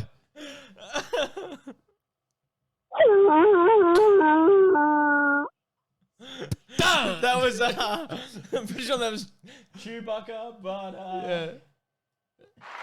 That was it, mate. Good That was job. it. Can you put a slam dunk noise in there? Welcome to the jam. Yeah, I feel like Airbud just did it. All right. So do you remember when you have the text? Oh. No, that's just the phone update. You there? Okay. Oh, no. He hung up. That's all right. That was great. That was Paw Patrol right there. Fucking hell. Oh, If God. anyone wish I could dunk like that, damn, me too. If anyone thinks they can beat him, you've got 2 minutes. You got 2 minutes to call up. Otherwise, Then I got another the dog. prize I got goes to Marmaduke. that Marmaduke hilarious / Scooby / Marmaduke. Oh, here we go. You're in the cowards. Give us your best dog You're in bark. the cowards. You're in the cowards. Give us your best dog bark. Meow. Oh, oh fuck. No, the Garfield was like 2 things ago. Oh shit! Fuck. Sorry. Wrong fucking number. Sorry, boys. Yeah, wait. I know. I know who that was too. All right, one more. Got a dog. We got Busy Bugs in the chat. Best Chewy sound. Nah, Chewy. No, we don't have the Star Wars. Gone dog bark for DMX. This is borderline becoming a DMX podcast. Yeah, we're doing it for our boy. So Pour some out just to give you a refresher of what you should sound like. Oh, there we go. The god of everything, 69. Thank you so much, man. We Like, this appreciate has that. become Mucho love. this has become pretty good, but this is what we're looking for.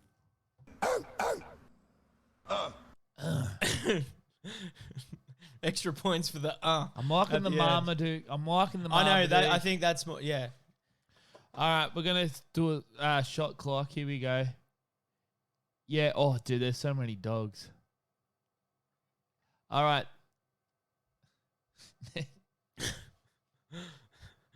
What if they sing the popular Kanye song "Set in Paris"?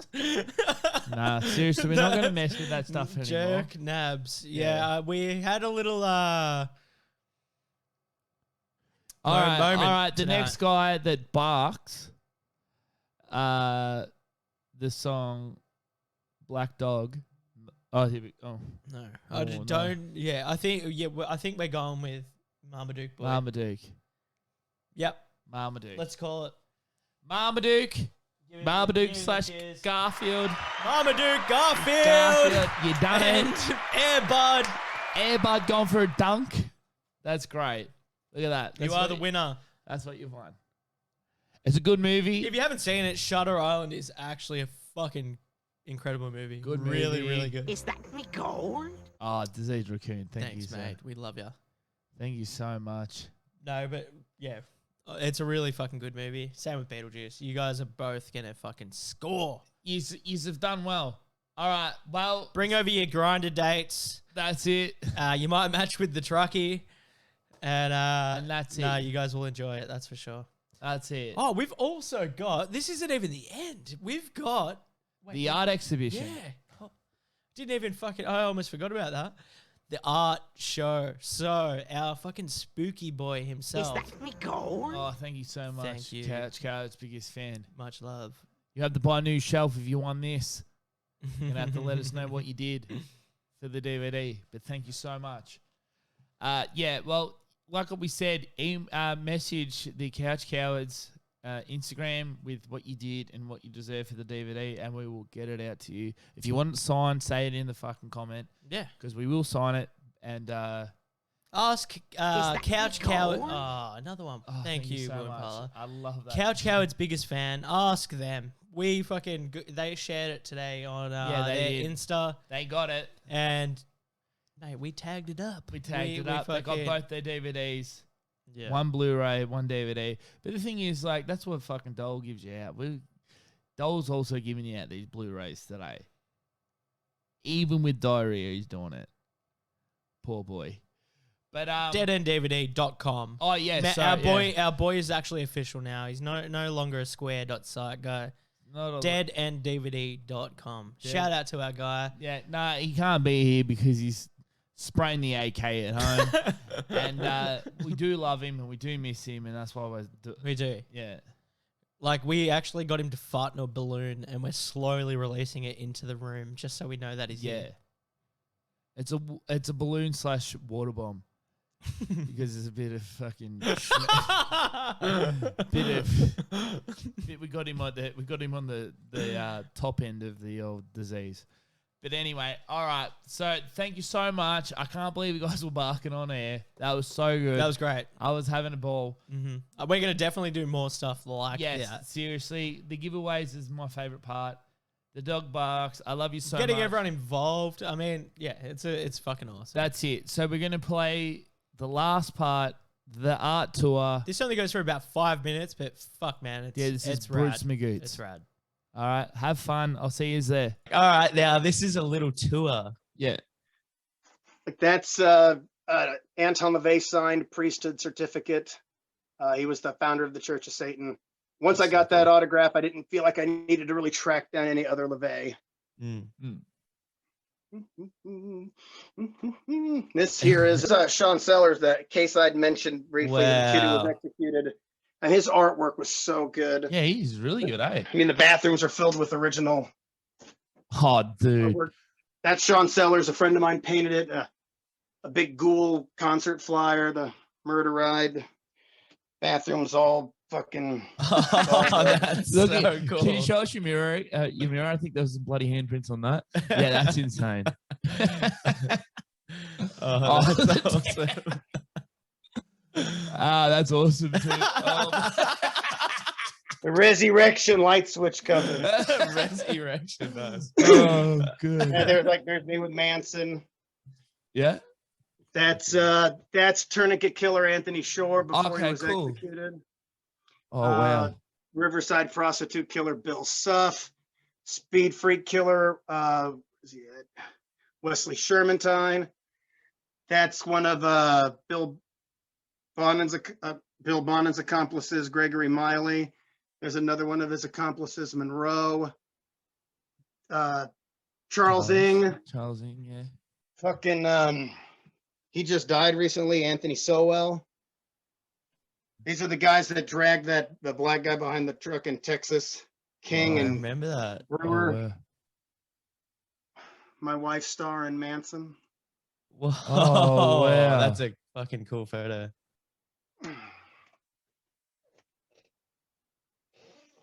What's that? Is that Ed Gein? No. Sure is. Oh, it is Ed Gein. Eddie Whoa. Gein. God. Birth announcement. I had to rip it in half to frame it that way. And people were like, "Don't do it, man! You crazy!" I'm like, "Fuck it! I want it. I want to see the front of the card. Fucking rip it in half." Oh, wow. Hang on, I gotta. There it is, right here. And what is that? Theodore Robert Bundy. Oh, wow. The subpoena. There's some Dennis Rader artwork. Oh, wow. I mean, That's one of his tame ones, I can imagine. Yeah. He hasn't done anything too fucking crazy for me. Are the dogs out here? All right. Now my dogs, my house is like full of fucking crosses. I have tons of like religious stuff everywhere. This is all fucking human skulls. This human skull cabinet. Is that a baby skull? That is who was gonna be the cutest little baby. Oh, wow. I mean, yeah. So I'm not really a big fan of Coop. The Church of Satan kicked me out a long time ago. Oh, wow. What'd you do? I own that. They fucking hate it. But I have the copyright to it. It's a long story, but I got all the court paperwork. They tried to sue. They lost it. Yeah. This is a Shawcross, Arthur Shawcross, the Genesee River Killer. It's a 4-piece, and you frame it together to make it one. But he refused to do clowns, and I ended up, I finagled him. Mhm. There's a Ramirez up here. Oh, It's cool. wow. It's like That's it's really like kind of cool. like the 90s, like no rules kind of Yeah. style. T-shirt. Yeah, it was a little bit easier for him to do stuff like that back then. And there's a Arthur Shawcross fingerprint shard with hand tracings. Richard Ramirez court shirt's just hanging here. I don't know why. But this is a Richard Ramirez court shirt. Wow. Doreen Ramirez. Is that so she married him in prison, is that right? Yeah, and she was, supporting him throughout his trial. So this was one of the shirts he wore. There's an Ing piece, just to give you an idea. Oh, no way. He Oh. really is talented, isn't he? If you remember the video, that's a scene from the video. Oh, fuck. God, so he must be just like reliving it. That's a portrait tourniquet killer Anthony Shore did of my wife. Oh, wow. Yeah, dude, it came out real nice. And there's Sean Sellers' case is my favorite case. It's not real famous. So people are like, "Who's Sean Sellers?" I'm like, "Yeah, it's my favorite." Ramirez, an amazing artist. Yeah. That was painted by Fernando Caro. Oh, that's gnarly. He's got some talent. Oh, That's for sure. mate. 1930s Arab USA clothing. And that's all done to scale pretty much. I took pictures with those guys standing just next to them. We both did. So the artist who's on death row could have an idea of how tall they'd be. Oh, wow. Oh, wait, who did that? Is that a Gacy? That's a Gacy. Yeah. And isn't there one of them playing baseball as well?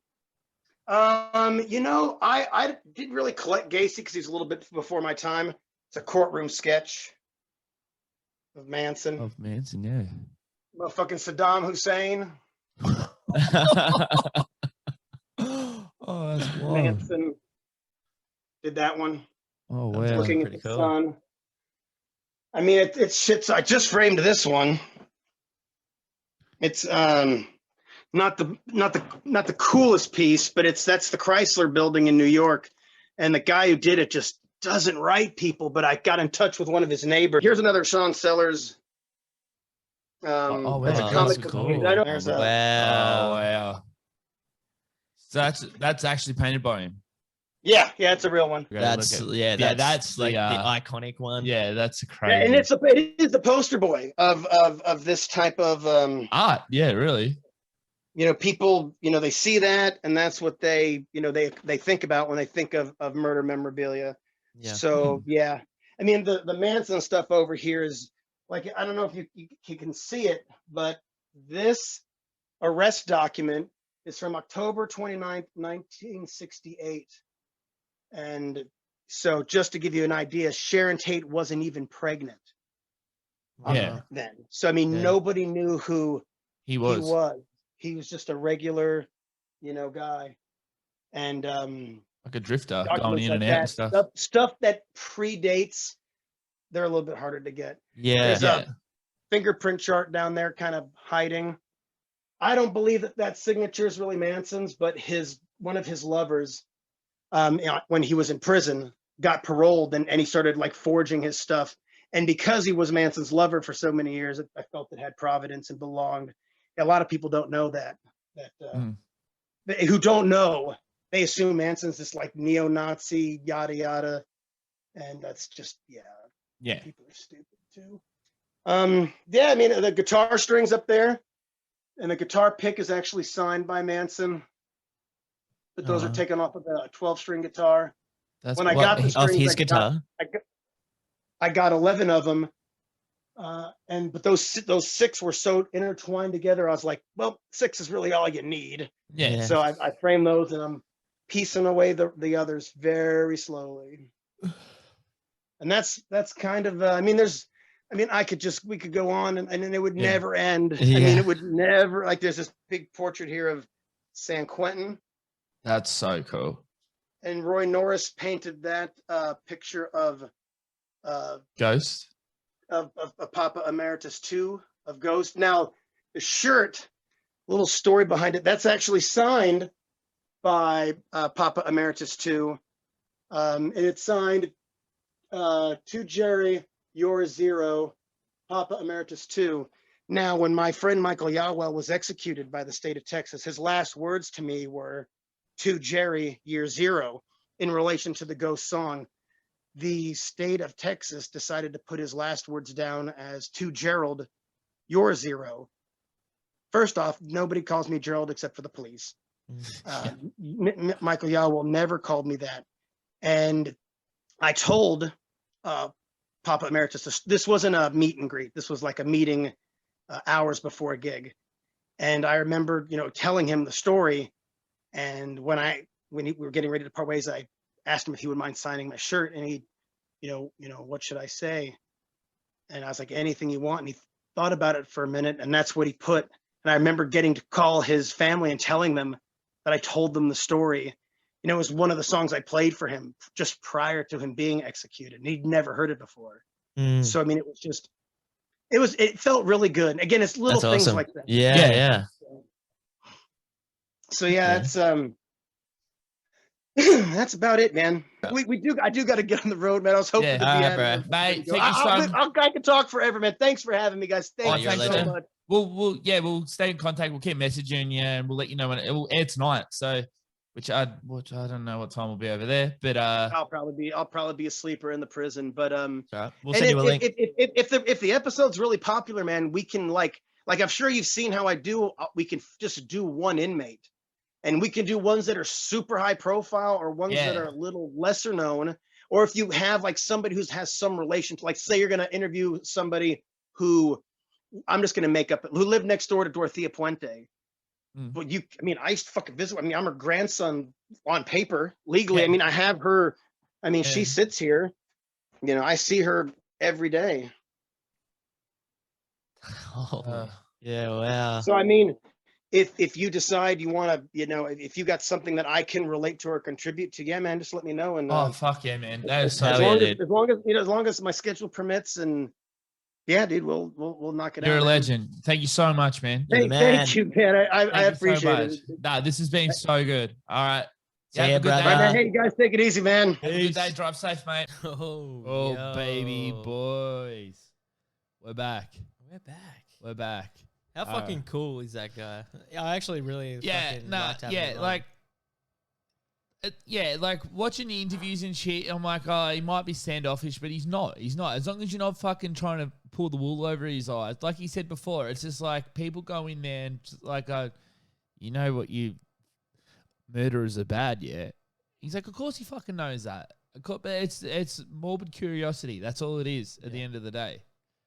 But yeah. Also, the thing that he mentioned at the end, I'm not really like big on her. As in, I don't really know much about her, but I think it was Dorothy Puente or something like that. So, yeah, basically, he ended up becoming her legal grandson, and she like I read a little thing on her, and what she would do is she actually murdered a lot of her tenants that she rented her houses, and yeah, she murdered them all for the money. So, and then she ended up getting caught. But she looks, she's an old lady. Like she's like 70 or plus or whatever. Yeah, she had 7 bodies in her backyard. She got charged for 3. I don't know how you do the math on that. Mm-hmm.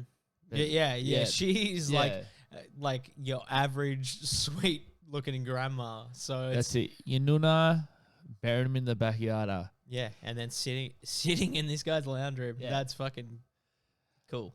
Everything sitting in that guy's lounge room is fucking sick. Like, yeah, it was insane. Like, yeah, it's. I honestly can't believe that we had that guy on. And William, fucking mad dog, Wanga. He's a part of the Worm Nation. He's gonna come back on if we have anything. Yeah, we had a few questions for him as well in the chat. Hopefully I can scroll back through and try and remember them. Otherwise, send them to us. Yeah, we can't do it next week because it's just we already have a little something planned. We've got next week done. We're trying to keep on top of it, like because every time, like we've described this every single fucking episode, but it comes to Sunday when we air. And it's a mad rush. Yeah, that's the day that usually everyone can actually, because we both work full time, so like that's the only day that we can really have to actually interview people. So we work full time. Our pubes are past our belt buckles. Yes, Manscaped, get on us. Come on, man.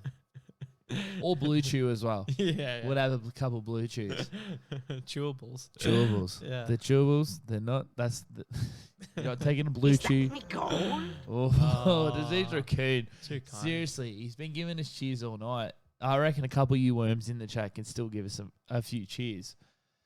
No pressure, mate. No pressure. I know you want to give your fucking cheers to someone doing sleep podcast. All right, I'm gonna say jerk nabs, your pubes working full time too. Yeah, that's it. That's it. Need conditioner. It doesn't stop. Doesn't stop. The pube grind.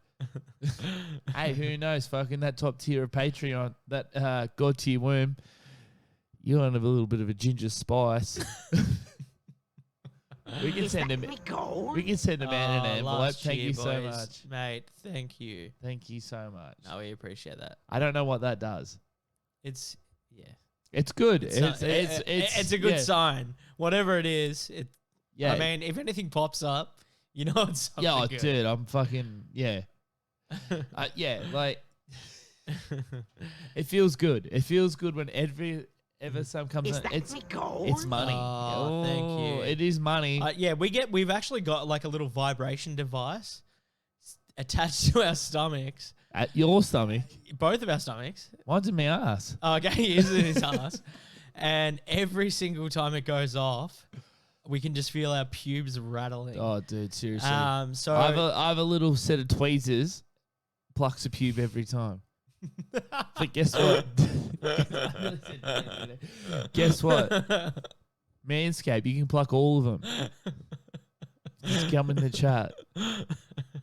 Or anything. Like, I know we've been saying Manscaped, but like anything. Yeah. Koala, I can sleep. Fucking watch me. I don't know how to sleep. I don't know how to sleep. Give me a mattress. We sleep on this fucking rug that Ben and Max we both rug up in that. That's it. That's it. And I only got that last week. If we have that for a couple more weeks, you'll be able to snap that over your knee, I reckon. With all the spermicide and shit in it.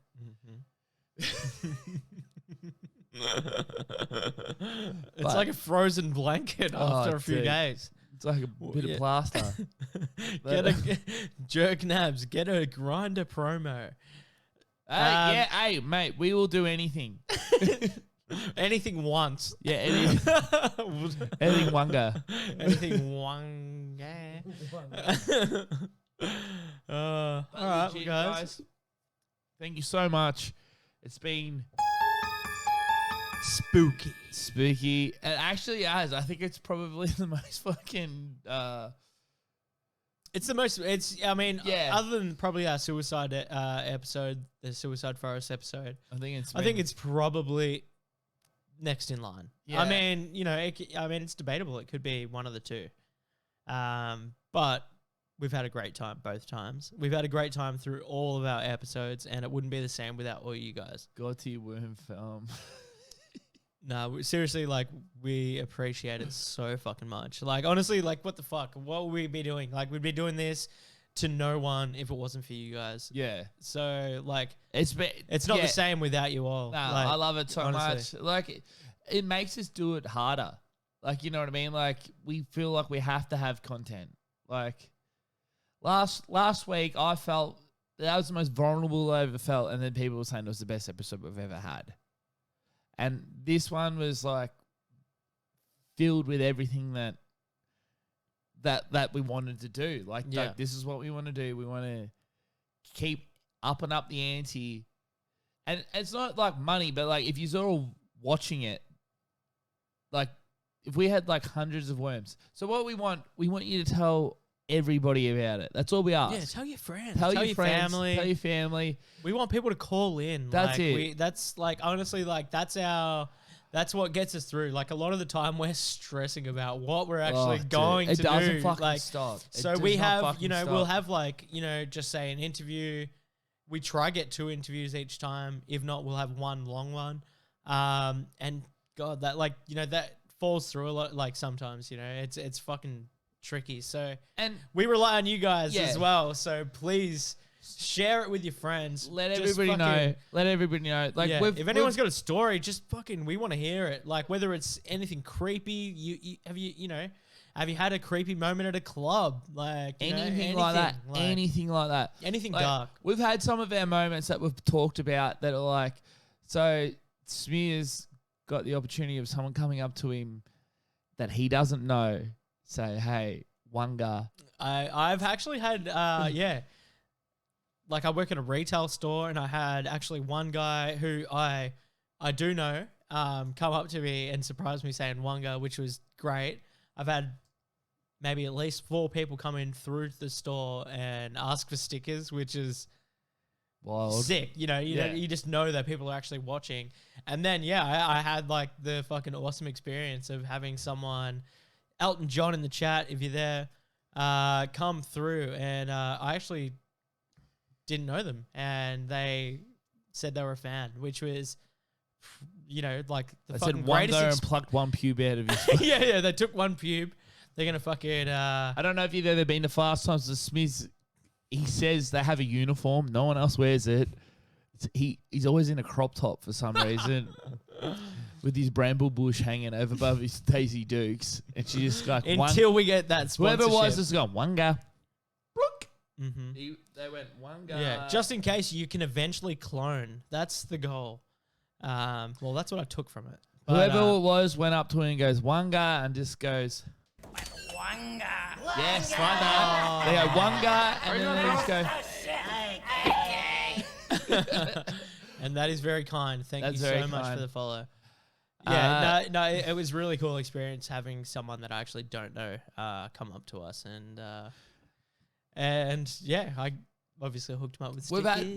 We've had people messages saying that they're like we want it to be a radio show or something like that, and people are like, oh, I stream this in my cab as I'm driving around, and Ubers and shit like that. Like, that's what we want. Like, we just want. Oh, dude. Thank you. You're killing it. Thank you. But yeah, like we just want everybody to listen to it. That's all. We don't really want money. We just want people to love it, like we do. Like we love doing it. Like it's ongoing. Like I feel sorry for our better halves because they're just like watching us. Watch about doing the stuff that we're doing already, but now we have the excuse of saying it's research. It's pretty much it. Yeah. And we can't thank you enough. We've got so much shit planned though. Like we're going to go do some field trips because a lot of people are asking us to do more on-site stuff. And that is happening. That is happening. And it's yeah, it's gonna be great. Like Yes. we've been So one of the things we have the Ouija board on the way. Yeah. Which I mean, we're gonna go to the creepiest places. We're going to record that shit. We're gonna do that. We've got Arrowdale Insane Asylum. We're gonna go do a tour of that, and we're gonna have private tour. Yeah, private tour. So we're there's not gonna be- because we were gonna go up there and just book it and then we'll film whatever. But like we're not gonna wreck anybody else's experience. So we have to. Also, we weren't allowed. We were going to do that, and then we looked into it, and they didn't want us. It was frowned upon. So it was frowned upon. But like if we hire it out, we can do whatever the fuck we want. And we're gonna do whatever. So we're doing the fuck that, we want. and I don't know if you guys have ever seen us play Phasmophobia on our Wednesday nights, which I think we might start bringing back. We're gonna do it. But we're gonna do maybe it. not that game, but yeah, not that game. But like we're gonna bring games back. We're gonna bring in worms in the chat, guests. They don't necessarily have anything spooky to do, but like we want them because they're a massive part. All you guys are a massive part of it. We'll have anybody on that is willing to come play a fucking game while we throw cans at the back of your head. Pretty much. And like spook you out and press the fucking soundboard the whole time. Give you a couple dog barks, give you a couple of these. Why are you playing? Just to freak you out. Oh, we got a couple good comments just recently. Diseased Raccoon, you're going to go on an overseas trip for Couch Cowards one day. No gas style. Man, that would be 100%, unreal. 100%. That would be. Like we're going to try it out at Supernova. Yeah. Like the no gas style, interviewing people. Yeah, not so being dicks about it, no, but for like, sure, yeah. But, we're going to have lapel mics. Not that no gas is a dick, but it's just like, yeah, like we're not going to bully anybody into it. It's not going to be like teasing anybody or any shit like that. Like, if you want to talk about it, fucking that's great. Like, I reckon that's going to be a good thing. Like, because essentially we want more. I think we've used the worm army up for people that have had spooky shit happen to them. That's why the phone's not going off, because we've used all that. So we need more views of people that will go, hey, yeah, man, we'll put your hand up and fucking tell us the story, and that's all we want. But so Smiz had this fucking experience where he had the fan come up to him. I had the experience. I rang him up so early when I had the experience. So I've been listening to a lot of fucking Let's Not Meet on YouTube. People read out fucking spooky stories and shit like that. And we had a guest on a few weeks ago. I think it was the 4th episode, the EMT, right? And I heard it. Oh, thank you so much. Oh. Thank you so much. Gifted a sub. Oh, wow. Oh, we haven't even got a legends. thing for that. We didn't even know people were I going to didn't do even know that. that was a But thing. yeah, thank you. Thank you so much, Scott and Jade. But so I had a moment like that this week where it was like we interviewed a guy. It was the first one. It was the Wambulance episode. If you just want to listen to it, it's fucking. It was pretty. All these episodes are brutal. So like that's the thing. It's like it's hard to Like EMT guy. EMT putting a fucking couple digits in the skull, and Yeah, talking about playing soccer with someone's head after they got hit by a train. yes, I forgot about that. Yeah. And this, so I used to listen to a lot of them, and then I started culling them because the stories started to get, I was sleeping and I had a dream and all this shit. Like it was just getting a bit. But this one guy, his name's Lazy Masquerade, the Lazy Legion, right? Has over 1 million followers. He's the best one to do it. Like, I drop everything when he posts a video. And then he got back to his origins of posting scary stories. Lazy Legion, if you like this shit, look up Lazy Masquerade on YouTube and fucking thank me later. Because that's a lot, like I get a lot of inspiration off of that and this. But then he posted a video this week that the last story is usually the best story. He posts the last story and it was of our boy Ricky Bobby. Yeah. The guy that we had on our show. The guy that we had on our show. Right, and I was like, yeah, I've heard him on other things, but this one is the fucking top tier of fucking stories.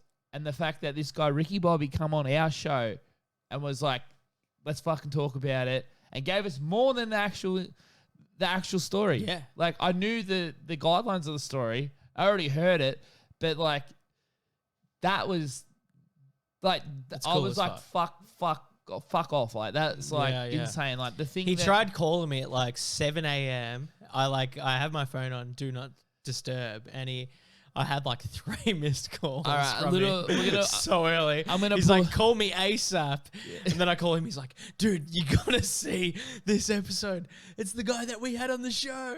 Which, dude. man, I was stoked as well. Like, it's Yeah, fucking like so I cool. couldn't believe it. I legit couldn't believe. Well, yeah, I just couldn't believe it. Like the guy that got me into getting people's personal stories. We have a different level.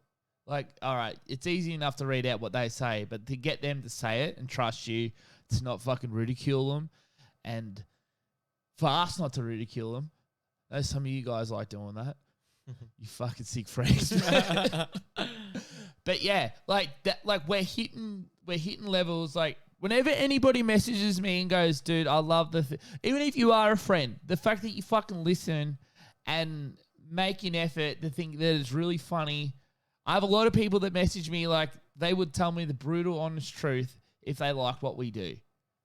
And the fact that you're giving us this reinforcement is the fucking best thing ever.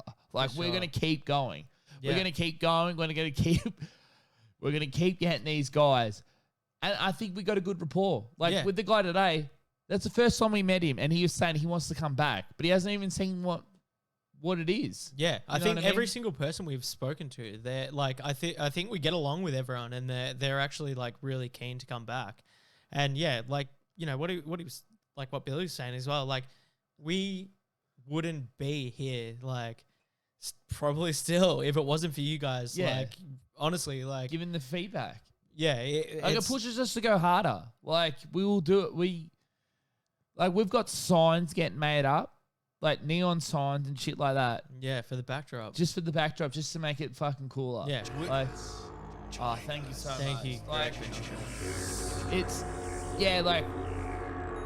it's so good. Like, it's not even the money thing. We don't even spend the money. Like, we'll be honest. Like, we don't spend the money in the thing. Like, it's just like all the donations. all We're the letting dona- it stack up because we want to see what eventually what comes it from is. it. Yeah, and So like yeah, we're we're out of pocket. Like but that's not we it. want that. Yeah, we want that. But like if you if you're just viewing it, we don't give a fuck. Like it is so good, and like we Yeah. love it so much, and we're fucking rambling on, and but like we want you to know, like this is so good. Like yeah, it's so good. But and you pushing us makes us want to do it more.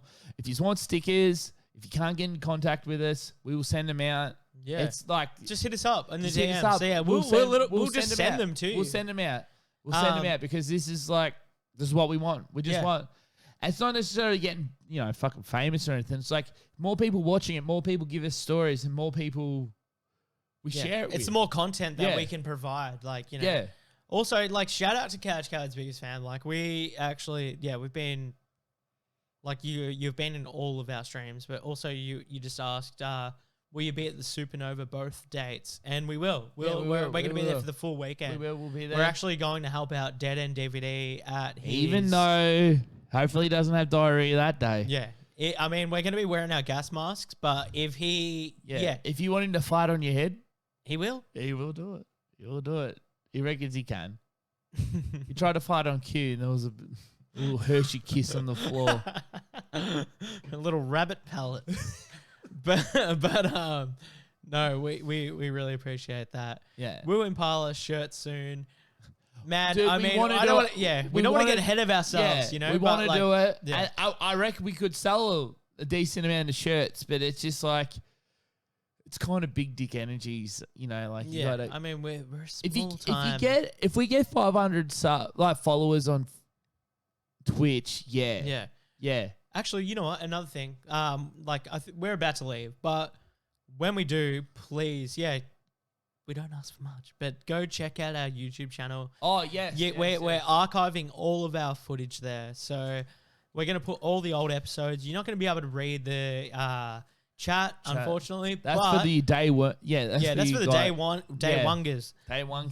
But on the YouTube also, if you decide to you want to look back, if you haven't watched any of the interviews, just watch like one of the interviews or whatever, you're not going to be interrupted by all the wungers, all the it's the raw footage of us. Yeah, so we've actually talking to these edited in people, the interview, so it's not disturbed, so you can actually enjoy it in the full.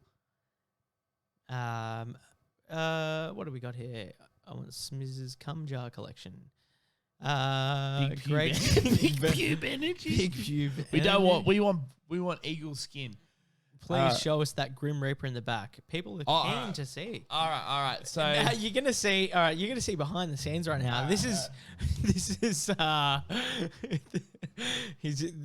today he put in work. Oh, there you go. Look at him. That's good. I thought you were about to pull it down. I was gonna say they're gonna see the real wizardry behind that. But damn, how cool is that? Yeah, it's cool. It's cool. It's it's wild. Like, and the thing is, it's really weird because like it's very Ripley behind us, but it looks flat. Believe as it or a not. tack. Yeah, it is very Ripley. Like yeah, it's like.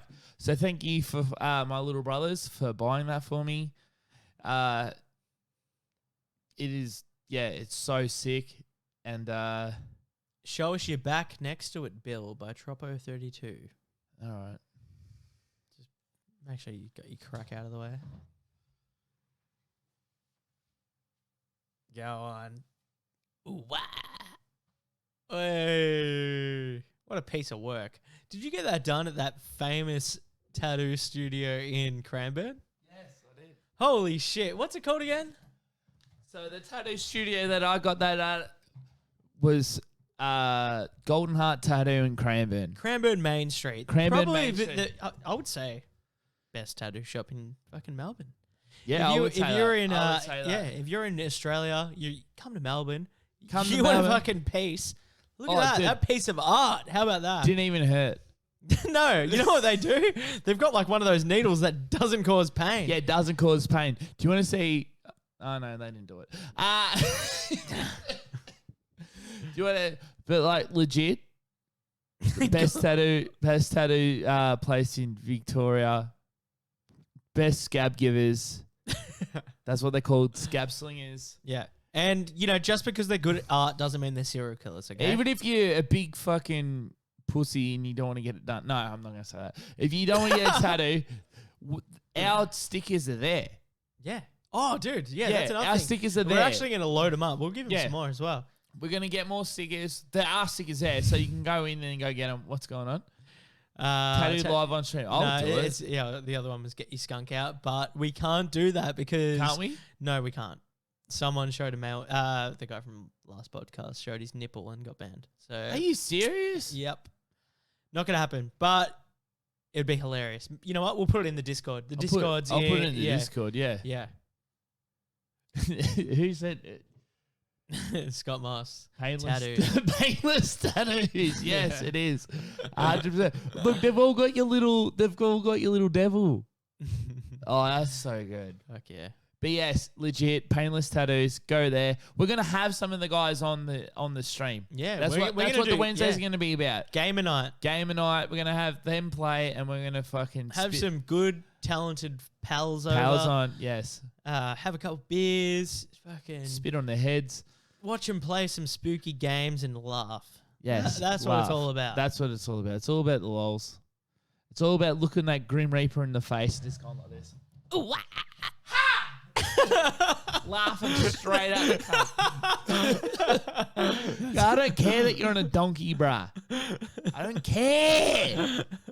I'm fucking scared. I'm not afraid of you. But yes, thank you so much, guys. We are rambling. We just want to let you know that we fucking love. Yeah, we love having this. you guys here. Yes, and we love being here for you all.